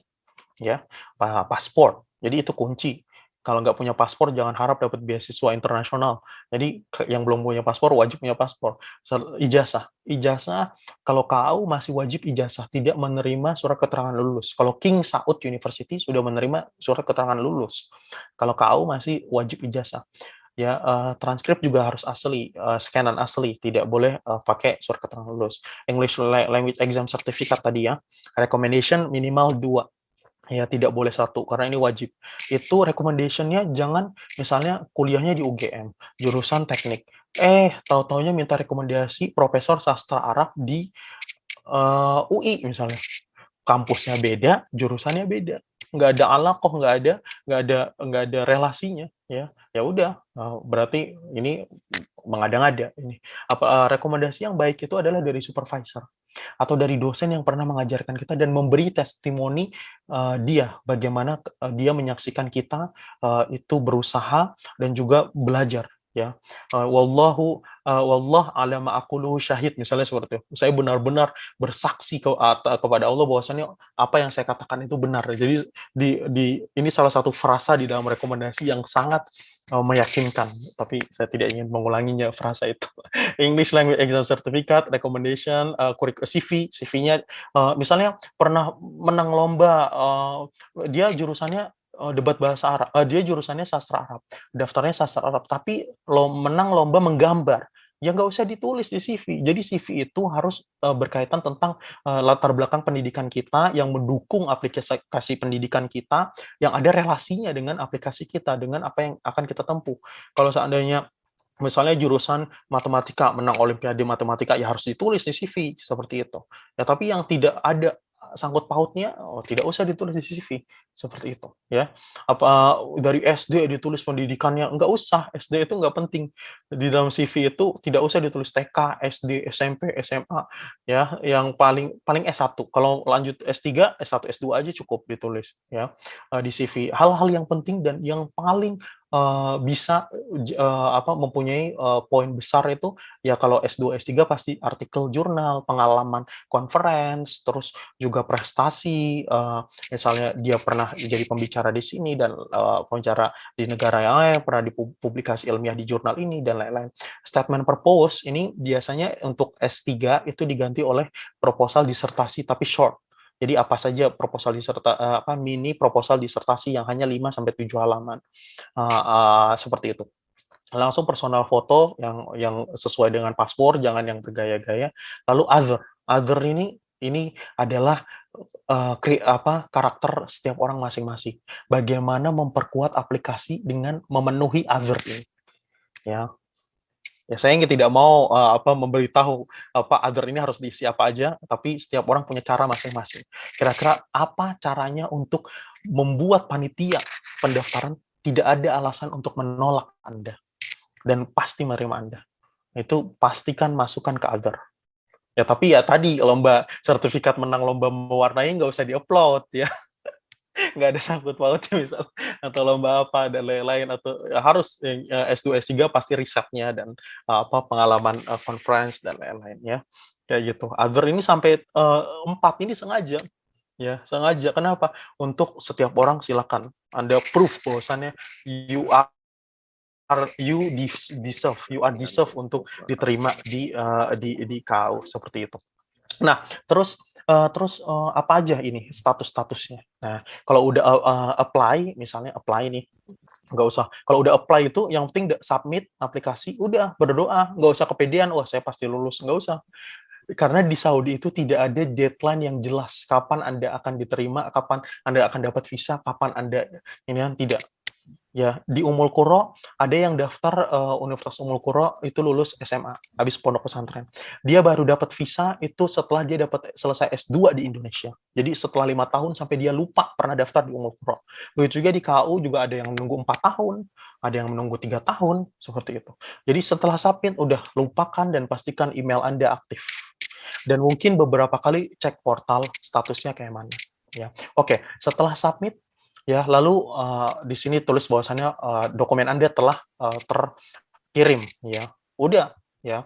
Nanti kalau berubah menjadi tamat al-muwafaqah ala talabik minal kulliyah, berarti dokumen Anda itu sudah fulfill demand condition. Sudah sesuai dengan kriteria yang dibutuhkan dan di-approve oleh jurusan. Ya. Selanjutnya apa? Yurja mal'il bayanat mal'ul bayanat asyakhsiyah minal malaf al-murfaq. Jadi disuruh kita nulis personal data yang ada di sini, kita upload Word-nya, kita upload lagi di sini. Kita download lalu kita upload lagi di sini. Ini Arabic language. Jadi jurusan ini misalnya tamat muwafaqah itu baru di-approve jurusan, nggak usah kepedean udah pasti lulus tingkat kampus dan tingkat pendidikan, masih panjang prosesnya, ya, seperti itu. Terus setelah itu misalnya ini ada yang application-nya the Ministry of Education, ya, ini tadi the audit was fulfill the demand condition. Fulfill demand condition ini baru lengkap, ya, artinya panitia pendaftaran melihat aplikasi Anda tuh lengkap, ya, bukan artinya Anda lulus, ya. Begitu juga kalau udah seperti ini, bahwasannya aplikasi Anda telah diproses di Ministry of Education. Ini sedang diproses. Ini bukan tahta dirosah itu under processing, ya, fitoril injas, fitor dirasa. Jadi ini masih proses. Ini belum tentu di-approve sama Ministry of Education. Kalau ternyata di Ministry of Education ditemukan Anda daftar di KAU, lalu Anda pernah daftar juga di KSU, lalu KSU menerima Anda terlebih dahulu, maka tidak bisa Anda diterima di KAU dan KSU. Nanti Ministry of Education akan bilang bahwasan Anda ditolak di KAU karena Anda sudah diterima di KSU, misalnya seperti itu. Sekarang semua sistem sudah terintegrasi, ya. Jadi pastikan Anda pilih satu kampus yang Anda yakini, ya. Kayak gitu, karena di Ministry of Education tidak bisa, di Ministry of Education Saudi itu tidak bisa double. Nah, nanti kalau seandainya sudah dapat approval dari Ministry of Education, nah baru ini kayak gini statusnya. Ya, your visa was issued, please print your letter of acceptance. Nah, kalau udah keluar letter of acceptance-nya, itu baru boleh, ya. Itu baru boleh, dan keluar visanya itu baru boleh pamitan kemana-mana, pamitan, salaman, silaturahim ke tetangga, oke, gitu ya. Kalau visanya udah keluar, oke. Itu juga harus apply visa, ya. Ada SKCK, nanti harus surat keterangan sehat. Ternyata punya riwayat kesehatan yang menahun. Wah, itu bisa nggak lulus karena syaratnya harus punya surat medical check up dan dicek full body, seperti itu. Seperti itu. Oke, ini adalah contoh letter of acceptance atau surat keterangan diterima S3, PhD. Nah, ini baru bisa pamitan. Nah, nyari LOE itu seperti itu, ya. Itu baru di Saudi. Pengalaman saya dapat LOE juga di Inggris, di St. Andrews University, University of Edinburgh di Inggris juga, Charles Stewart, Leeds, ini semuanya LOE saya, surat keterangan diterima di beberapa kampus di Inggris, di Australia, dan lain-lain. Dan ini kampus top 1 sampai 50 dunia. Dan kayak seperti itu, ya. Jadi nulis CV-nya, punya punya karakter, setiap orang punya bagaimana cara differentiate aplikasi dia dengan aplikasi teman lainnya dan lain-lain, ya. Di Australian National University, di SOAS University of London ada jurusan sastra Arab juga. Lalu di University Malaya di Maroko, akhirnya saya mengambil di Maroko untuk master karena tadi ahtaj ilal bi'ah. Nah, itu, ya, samratun najah ta'ti minas sabri tawil wal muthabarah ala itqanil amal. Jadi Anda tidak bisa apply sekarang terus nanya-nanya PPMI terus. Ini saya udah apply 2 minggu yang lalu kok belum ada balasan. Hello. Ya, nggak bisa kayak gitu. Kesuksesan itu datang dari kesabaran yang panjang. Udah, yang penting daftar, doa, seperti itu. Nggak usah nanya-nanya lagi. PPMI itu bukan panitia pendaftaran, ya. Jadi ini curhatan admin IG PPMI Jeddah. Jadi minas sabri tawil, kesabaran yang panjang, wal muthabarah ala itqanil amal, dan ketekunan untuk menguasai sesuatu. Jadi kalau mau sukses, banyakin doa, jangan lupa aplikasinya harus lengkap dan lain-lain. Lalu idza kana an-najah yaj'aluka mutakabbiran فأنت لم تنجح حقا وإذا كان الفشل يجعلك أكثر تصميما فأنت لم تفشل حقا. Jika kesuksesan membuatmu sombong, ya, maka sebenarnya kamu belumlah sukses. Dan jika kegagalan membuatmu lebih kreatif, oh nanti ternyata aplikasi KAU-nya itu ditolak, atau oh ternyata kamu you are not selected in King Abdul Aziz University, itu ada juga tuh statusnya di portal. Ya, itu membuat Anda diterima di Khalifah University misalnya di UIA. Nah, itu fa'anta lam tafshal haqqan. Maka sesungguhnya kamu belum gagal. Karena apa? Aksar tasmiman, membuatmu lebih kreatif. Oke. Waktunya tinggal berapa menit lagi, Ustadz Sigit? Sebenarnya sudah habis. Oh, sudah habis. Oke. Ya, ini sebelum saya menutup ya, Anda harus teman-teman harus tahu ya bahwasannya universitas yang Anda pilih itu bukan yang penting rankingnya terbaik, bukan. Tapi yang penting itu ada pakar atau ilmuwan yang ingin Anda pelajari, yang Anda ingin jadi pakar di situ. Misalnya kampusnya KAU peringkat terbaik nomor 1 di Timur Tengah, tapi nggak ada jurusan misalnya artificial intelligence. Anda padahal mau S2, S3 risetnya bidang artificial intelligence misalnya ya, meskipun faktanya ada. Ya udah, ya Anda cari walaupun kampusnya nggak ranking, tapi di situ ada profesor terbaik yang pakar dalam bidang artificial intelligence, itu yang dikejar. Jadi yang pertama pastikan ada pakar ilmuwan. Syariah, oh syariahnya mau syariah apa nih, kan banyak syariah umum. Apa dia fokus kepada law transformation atau apa Islamic law kah atau private law lah. Oh di sini nggak ada law transformation, adanya di sini Islamic law. Oh gimana bisa apa enggak ya, kayak gitu. Jadi dicari ada ilmuannya apa enggak. Kayak gitu. Ada sesuai dengan area of interest-nya atau enggak. Lalu baru yang kedua reputasi dan peringkat dunia, mungkin karena fasilitasnya dan lain-lain. Langsung ada quality assurance, terjamin kualitasnya, administrasinya dan lain-lain. Masuk ke dalam universitas tujuan pemberi sponsor. Kalau seandainya daftar LPDP kan listnya pasti ada dalam kampusnya ditentukan oleh LPDP. Jadi sekarang ini ya ada di list kampus LPDP itu ada negara-negara Timur Tengah yang masuk. Qatar University itu masuk dalam list LPDP. Khalifah University sekarang masuk dalam list kampus LPDP. Lalu juga King Abdul Aziz University masuk, King Fahad Petroleum juga masuk dan lain-lain. Ya ini menandakan bahwasannya Timur Tengah juga semakin berkembang. Sebagaimana kata Pangeran Muhammad bin Salman bahwasannya Timur Tengah akan khususnya Saudi Arabia akan menjadi Aurubah al-Jadidah, dan Aurubah mantiqah Aurubah al-Jadidah fi Syarqil Awsat ya. Jadi semuanya akan berkembang. Eropa maksudnya bukan dari budayanya tapi dari infrastrukturnya, dari pendidikannya, dari nggak menutup kemungkinan nanti orang-orang Amerika pada pergi ke Timur Tengah untuk belajar sosiologi dan lain-lain ya, karena di Timur Tengah banyak sekali bahan-bahan untuk riset. Hospital. Oh iya, ini juga penting. Comfortability sama hospitality. Misalnya di sini tuh ada musim panas sekali, sampai 50 derajat.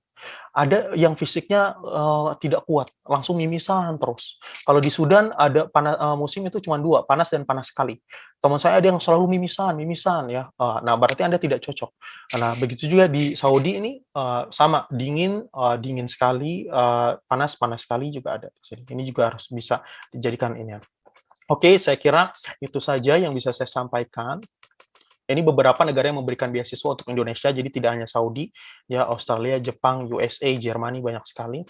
Lalu silakan mengenal masa depan Anda, apa itu mind of interest Anda, mau lanjut kuliah di mana, mau daftar beasiswa apa, mau bisa bahasa apa aja, mau jadi praktisi atau akademisi, dan good luck, dan selamat berjuang. Bitaufik, wassadat, wassalamualaikum warahmatullahi wabarakatuh. Waalaikumsalam warahmatullahi wabarakatuh. Waalaikumsalam warahmatullahi wabarakatuh. Masya Allah, Masya Allah. Kita dapat insight baru dari Ustadz Lukman, Masya Allah. Salah satunya kuliah di luar negeri tidak menjamin akan lebih berkompeten dari dalam negeri. Masya Allah. Kemudian kita akan masuk sesi terakhir, yaitu bertanya Q&A. Saya akan buka sesi pertanyaan. Sebentar saya pilih.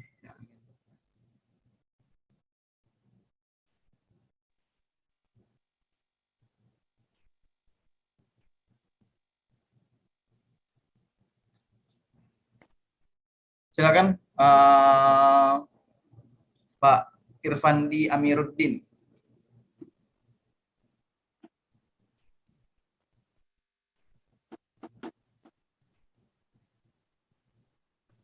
Assalamualaikum warahmatullahi wabarakatuh. Waalaikumsalam. Mau bertanya ke Ustadz Lukman tadi. Untuk S3 pakai statement of purpose bisa toh, Ustadz? Atau harus pakai proposal disertasi?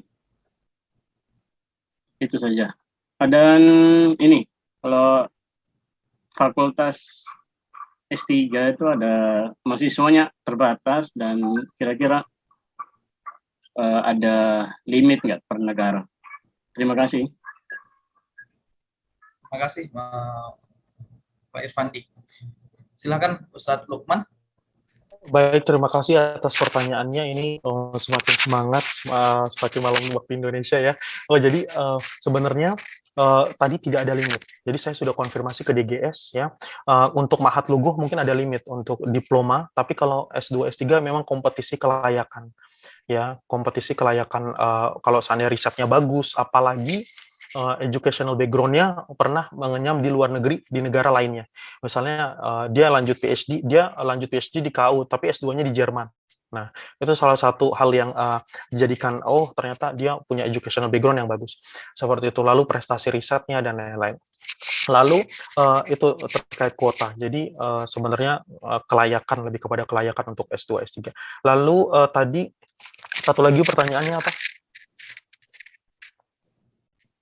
Untuk S3 apa harus proposal disertasi? Kalau statement purpose, untuk purpose sebenarnya statement purpose S3 itu kan apa yang akan Anda teliti atau nanti apa akan ke Indonesia seperti itu kalau pengalaman saya pribadi, saya submit mini proposal disertasi yang hanya 5-7 halaman. Karena statement of purpose ya goalnya memang untuk menunjukkan dan juga show off kepada panitia riset kita ini tentang apa, kayak gitu.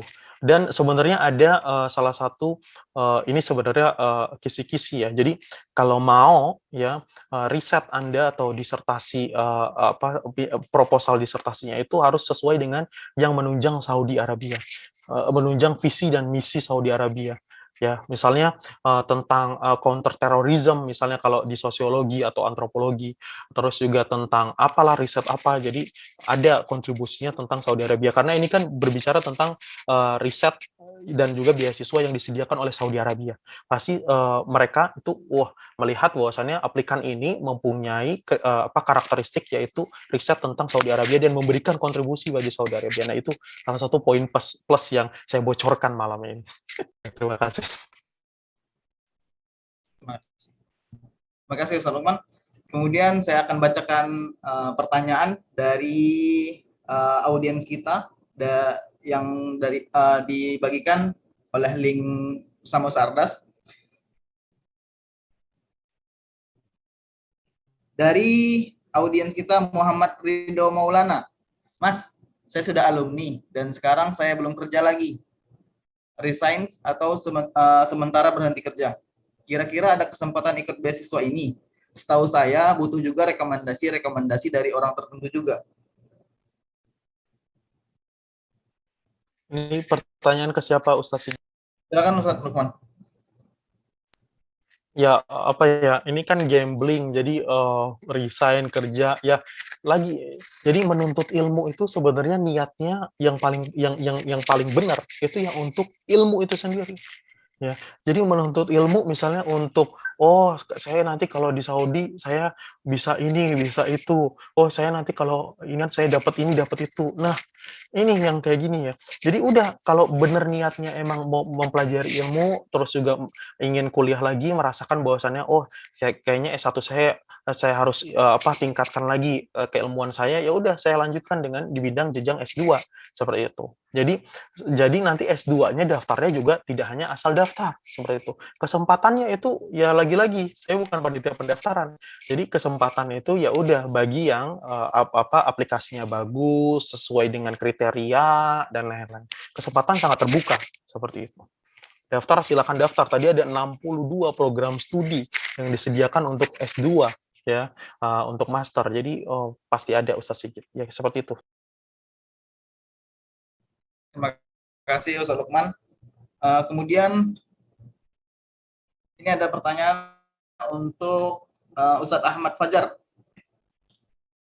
Bang, untuk IPK minimal seperti 2,8 dari Kak Ninil. Untuk IPK minimal seperti 2,8 apakah masih memungkinkan untuk lulus beasiswa S2 di KU? Adakah alternatif tips agar IPK yang minim atau tidak memenuhi masih bisa diterima di KU? Terima kasih. Oke. Oke, terima kasih. Ya, kalau terkait IPK ya, IPK itu sebenarnya di dalam persyaratan itu tidak ada persyaratan khusus yang tertulis bahwasanya IPK itu harus sekian-sekian. Hanya ada tulisannya di pendaftaran itu harus mendapatkan very good. Degree-nya itu very good. Berarti dalam hal ini kalau di Indonesia itu very good itu sekitar 3.0 ke atas kan. Cuman karena tidak adanya ketentuan jumlah nominal yang pasti, saya sarankan sih nggak masalah untuk mendaftar. Jadi coba daftar aja. Jadi nggak usah takut untuk daftar. Gitu. Itu sih Mas. Oke, nggak ada syarat, nggak daftar aja ya Mas. Oke, terima kasih. Ya, langsung daftar aja. Kemudian untuk pertanyaan yang ketiga, Ustadz Sigit, ini pertanyaan saya jawab cepat aja ya. Ini ada listnya sudah saya baca nih. Oke, apakah TOEFL ITP dapat digunakan untuk mendaftar? Tidak, ya. Jadi tadi sudah saya, apakah ada jurusan farmasi? Tidak. Jurusan kedokteran, jurusan farmasi, jurusan keperawatan semuanya hanya untuk orang Saudi karena sama seperti Fulbright itu semua kedokteran, semua kesehatan hanya untuk orang Amerika. Jadi di Saudi juga sama seperti itu. Kecuali di Sulaiman Ar-Rajhi. Ar-Rajhi itu cuma satu-satunya kampus yang fokus kepada kedokteran dan memberikan beasiswa kedokteran dan kuotanya hanya sedikit. Lalu selanjutnya di sini apakah ada syarat mahram buat akhwat untuk S2? Tadi sudah saya ungkapkan ya terkait mahram itu. Terus juga untuk S3 bahasa Arab apakah juga wajib membuat TOEFL di kolom TOEFL karena untuk prodi bahasa Arab. Nah, ini tadi saya bilang ada 3 kolom other ya. Maka upload semaksimal mungkin. Tidak bagaimana cara meyakinkan panitia pendaftaran supaya tidak ada alasan untuk menolak Anda gitu. Kalau Anda punya TOEFL dan TOEFL 600 itu kan prestasi yang harus Anda show off kepada panitia, maka submit seperti itu. Selanjutnya untuk jurusan Islamic Studies apakah butuh TOEFL IBT atau berapa? Ya sudah saya bilang sudah kita ucapkan ini. Jadi pertanyaan yang sudah ini tidak perlu ya. Biasanya pengumuman KU berapa lama? Apakah ada wawancara atau ujian? Ya tadi ya saya sudah utarakan bahwasanya tidak ada deadline, tidak ada schedule yang jelas. Wawancara ada beberapa jurusan yang ada wawancara, ada beberapa jurusan yang tidak. Lalu untuk jurusan bahasa Arab S3 apakah ada ma'had lughoh untuk bagi yang untuk S3 ingin S3? Jika merasa bahasa Arabnya belum baik, bisakah disertasi ditulis bahasa Inggris? Jawabannya tidak. Bahkan di sini ada mahasiswa dari Bangladesh yang terpaksa dipulangkan karena dianggap tidak layak untuk mengikuti S3 di bidang bahasa Arab. Jadi ketika dia itu tidak bisa mengikuti perkuliahan secara baik dan benar, maka jadikan evaluasi dan rapat oleh tim program studi dan itu jadikan evaluasi dan rapat akhirnya memulangkan dia dan atau dia harus kuliah dulu di jurusan bahasa Arab di negara lainnya dan lain-lain. Seperti itu. Jadi pastikan ya jurusan yang Anda ingin apply itu sesuai dengan mind of interest dan juga educational background Anda, linearitas dan lain-lain. Itu semuanya poin penting. S1 PBA, S2-nya apply BSA bisa atau tidak? Bisa. Karena itu masih. Meskipun orang Saudi sendiri mengeluh karena orang Saudi itu ditolak karena ada S1-nya pendidikan, terus S2-nya ngambil sastra Arab murni dan ditolak dan orang Saudinya itu bilang ke saya. Tapi kalau S1 pendidikan murni, S2-nya daftar tadi ke educational technology, administration technology kan tadi ada jurusannya itu. Silakan. Selanjutnya udah itu aja Ustadz.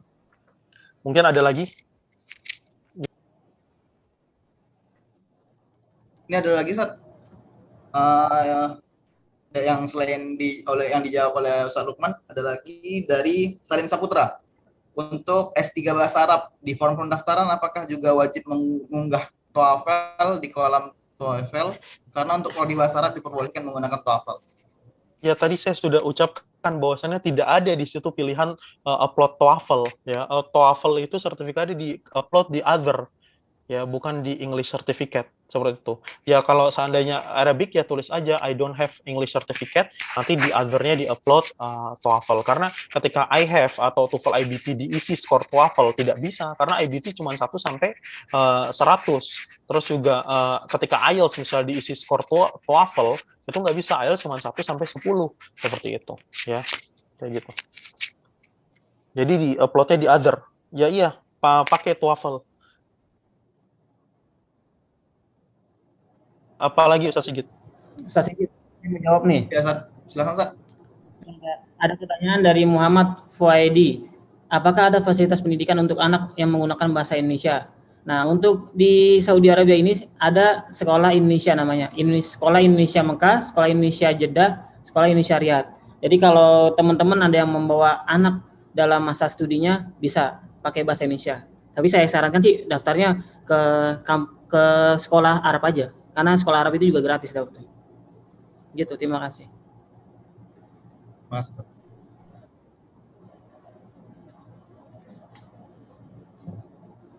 Kemudian untuk Ustaz Ahmad atau Ustaz Lukman, ini ada pertanyaan dari Dito. Minta tips dan triknya untuk meminta surat rekomendasi dari dosen. Surat rekomendasi tersebut harus dari profesor kah? Atau dosen pembimbing skripsi dulu yang bukan profesor juga boleh? Ustaz Ahmad Fajar atau Ustaz Ahmad Lukman, siapa yang ingin menjawab? Ustaz Lukman, Tafadol. Gimana? Mohon maaf, tadi saya habis ngangkat telepon. Apa pertanyaannya, Ustadz? Mohon maaf, bisa diulangi? Ya, pertanyaan dari Saudara Dito. Minta tips dan triknya untuk meminta surat rekomendasi dari dosen. Surat rekomendasi tersebut harus dari profesor kah? Atau dosen pembimbing skripsi dulu yang bukan profesor juga boleh? Oke, yang dosen pembimbing skripsi nilainya lebih tinggi pasti, karena dia yang punya hubungan yang lama gitu, membimbing kita skripsi dan lain-lain. Walaupun belum profesor tidak apa-apa.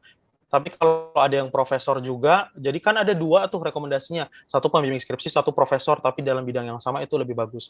Terus juga ini ya perlu diketahui bahwasannya untuk S2, S3 memang itu allowance-nya 1.900 ya, tadi sekitar 7 jutaan.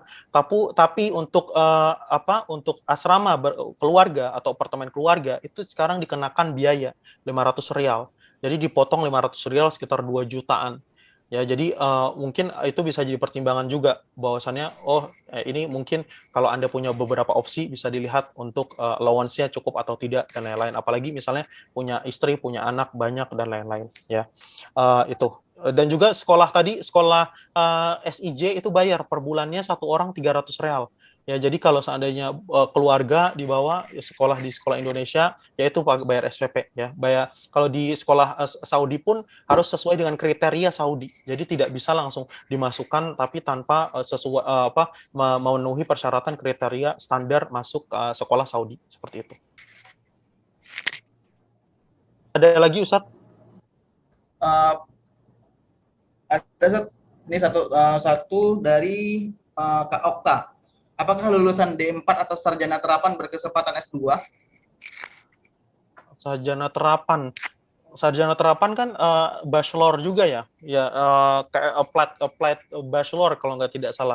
Kalau ijazahnya bachelor juga, ya berarti punya kesempatan juga seperti itu. Yang penting dia ijazahnya bachelor, programnya bachelor bukan diploma. Kalau diploma 1, 2, 3 yang masih di ijazahnya diploma, maka tidak bisa. Harus ijazahnya itu bachelor. Kayak gitu di terjemahan ijazah. Seperti itu. Oke, ada lagi Ustadz Sigit? Kemudian Saya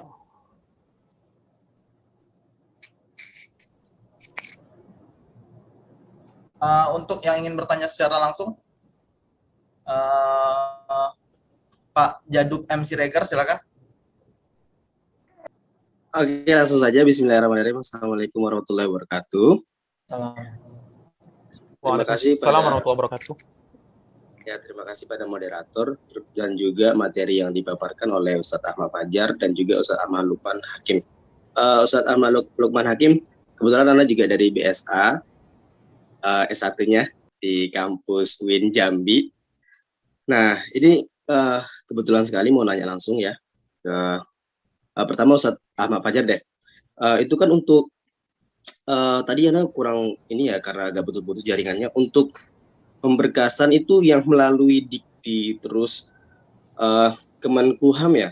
Kemudian satu lagi apa terus sampai ke KBSA itu maksudnya gimana tadi ya? Itu bisa diulangi sekali lagi nggak, Ustadz Ahmad Fajar? Oke. Dan ya. Oke. Ya, kemudian untuk berkas-berkas kan posisi kami sekarang ada di Jambi ya, di Sumatera. Nah itu kalau tadi aja cerita tadi Ustadz Ahmad Fajar aja di posisi kita di Jakarta aja itu semingguan. Nah sekarang itu aja kira-kira itu info dari yang Anda dapat itu kan 15 Maret ini ya penutupan. Nah itu bagaimana solusinya kita yang jauh untuk ngurus berkasnya. Dan kemudian berkenaan tentang ini mungkin untuk Ustadz Ahmad Lukman Hakim ya, untuk jurnal. Tadi maksudnya gimana ya? Anak kurang paham tadi di bagian jurnalnya. Kayaknya gitu aja sih. Ya, syukuran kasiran ya Ustadz Ahmad Fajar dan Ustadz Ahmad Lukman Hakim. Jazakumullah khair. Terima kasih. Assalamualaikum warahmatullahi wabarakatuh. Oke, yes, terima kasih Mas Jadub ya. Pertanyaannya kalau terkait berkas untuk pendaftaran itu langsung aja. Jadi kalau berkas untuk pendaftaran kita cukup ngelampirin terjemahan bahasa Inggris aja. Jadi kalau misalnya ijazah kita berbahasa Indonesia atau selain Arab atau Inggris itu kita terjemahkan ke dua bahasa itu. Nah, itu tak perlu sampai ke tahap legalisir. Nah, yang tadi saya maksud di kementerian-kementerian itu adalah legalisir. Legalisir yang kita lakukan itu pada saat kita benar-benar sudah diterima dan akan berangkat. Nah, jadi transkrip ijazah itu ditranslate dulu ke bahasa Arab, kemudian kita legalisir. Legalisir itu artinya cap basah di Kementerian Pendidikan dan Pendidikan Tinggi, kemudian Kementerian Hukum dan HAM, kemudian Kementerian Luar Negeri, setelah itu baru ke KBSA. Jadi itu dilakukan setelah lulus semua tahapan. Dan kalau teman-teman sudah lulus semua tahapan dan berada di luar kota Jabodetabek, itu teman-teman bisa minta bantuan. Kita banyak agen sih. Ini banyak agen dari yang bisa ngebantu, cuman bukan mahasiswa. Jadi memang mereka ini travel agent dan mereka bisa bantu untuk pemberkasan itu. Jadi teman-teman nggak usah khawatir kalau teman-teman nggak bisa ke Jakarta. Terima kasih. Terima kasih Ustadz Ahmad Fajar. Kemudian selanjutnya Pak Rahmat Kurnia. Ustadz yang pertanyaan yang terkait jurnal, ya karena master atau PhD, ya itu kalau ada jurnal publikasi ilmiah, lalu ada pengalaman riset, pengalaman conference, yaitu di-upload di kolom other di dalam portal aplikasi pendaftaran seperti itu. Ya, prestasi-prestasinya. Jadi itu yang tadi saya bilangin. Jadi buatlah panitia pendaftaran bingung untuk tidak menerima Anda. Itu dengan folder-folder dan file-file prestasi Anda. Terima kasih. Terima kasih Ustadz Lukman. Kemudian untuk selanjutnya kepada Bang Rahmat Kurnia, Lipia Jakarta. Silakan.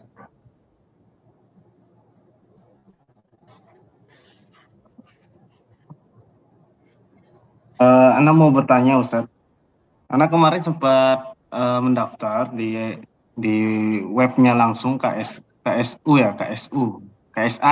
Itu untuk penguploadan pas foto itu kok error ya? Itu yang pertama. Kemudian yang kedua, tadi karena sinyal terputus, suara putus-putus, saya kurang dengar penjelasan Ustadz berkaitan tentang mendaftar di dua kampus berbeda di Arab Saudi. Konsekuensinya seperti apa tadi saya kurang dengar. Mungkin bisa dijelaskan kembali, barakallahu fikum.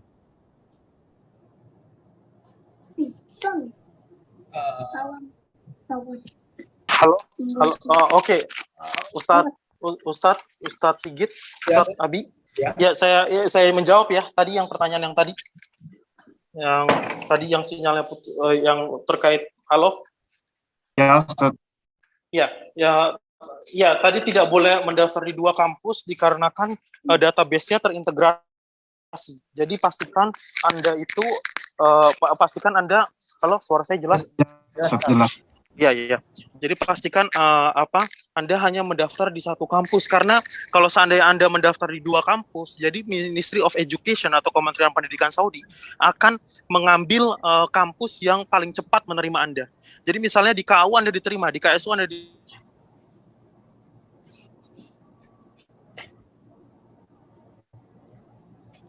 Putus. Suaranya terima, tapi KSU yang membawa aplikasi integrasi dan tidak bisa double. Halo? Suaranya terputus. Halo. Iya. Jadi kalau seandainya, halo, suara saya jelas? Karena saya sambil jalan. Ya, karena jadi kalau seandainya Anda mendaftar di King Abdul Aziz di Jeddah sama King Saud University Riyadh, lalu yang akan diambil Kementerian Pendidikan Arab Saudi adalah kampus yang paling cepat membawa file elektronik Anda ke kementerian. Jadi kalau seandainya Anda misalnya diterima di King Saud Riyadh duluan, ya udah berarti di King Abdul Aziz tidak bisa memproses selanjutnya muafakohnya atau LOE-nya seperti itu. Ya, misalnya ada di Ummul Qura lulus, terus di KU lulus. Nah, ternyata Ummul Qura duluan yang membawa aplikasinya ke Kementerian Pendidikan. Maka nanti KAU akan terganjal sistemnya sehingga tidak bisa memproses dokumen Anda lebih lanjut seperti itu. Kayak gitu. Jelas nggak, Ustadz? Oke. Oh iya, oke. Kebayang tolong, Bro. Kemudian untuk pertanyaan selanjutnya, Kak Cut Mandasari, silakan. Ya, saya mau bertanya ya tentang akhwat yang mau daftar tadi. Mungkin bisa dijelaskan ulang kalau soalnya saya dulu pernah tanya sama pihak admission, katanya kalau misalnya kita mau daftar di KAU, nggak apa-apa, nggak punya mahram, tapi seandainya lulus kita boleh bawa ayah kita, tapi dengan syarat ayahnya nanti tidak ditanggung oleh pihak kampus. Itu pertanyaan yang pertama. Pertanyaan yang kedua, kalau misalnya saya mau kuliah S2 jurusan Computer Science, apa perlu saya harus expert di bidang coding atau programming atau yang linear dengan jurusan itu? Dan adakah mahasiswa yang jurusan S1 dan S2-nya tidak linear? Terima kasih. Silakan.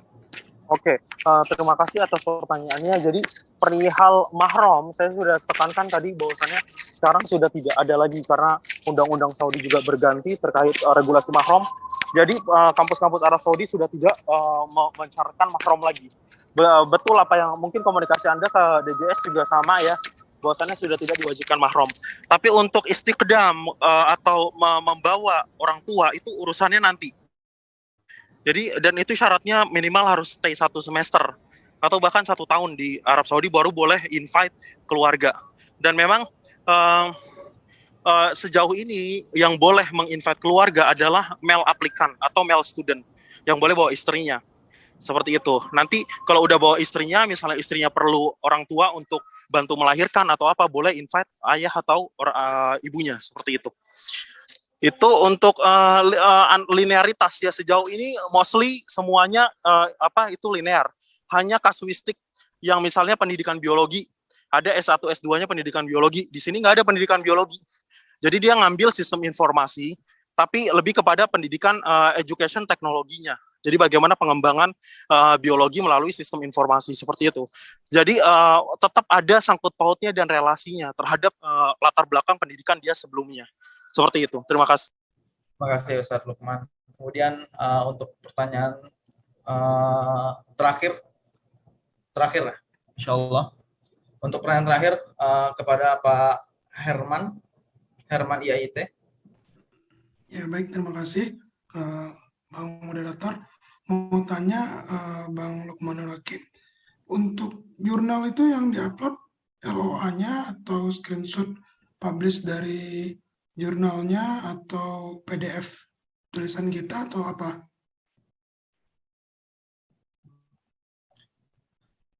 Terima kasih Pak Herman. Silakan Ustadz Lukman.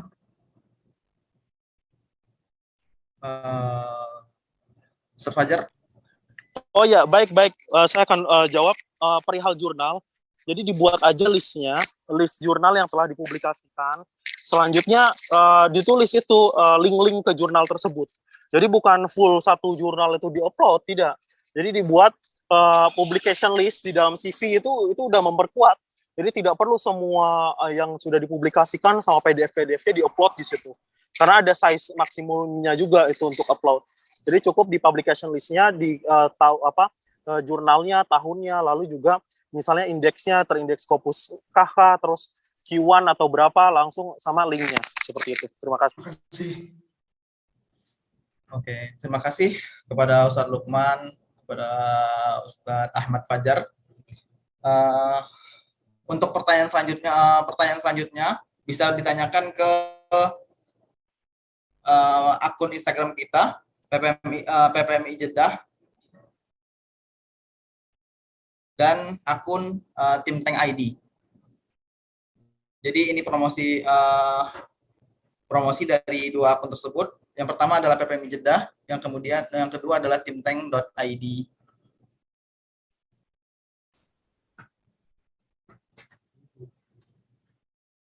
Kemudian Bapak Ibu yang berbahagia, alhamdulillah rangkaian sesi diskusi pada malam hari ini sudah terlaksana dengan baik. Kita sudah mendapatkan materi-materi yang luar biasa dari orang-orang yang juga luar biasa. Mudah-mudahan materi yang disampaikan oleh para expert dapat bermanfaat bagi kita semua. Saya tutup webinar kali ini dengan doa kafaratul majelis. Subhanakallahumma wa bihamdika asyhadu an la ilaha illa anta astaghfiruka wa atubu ilaik. Assalamualaikum warahmatullahi wabarakatuh. Terima kasih semua.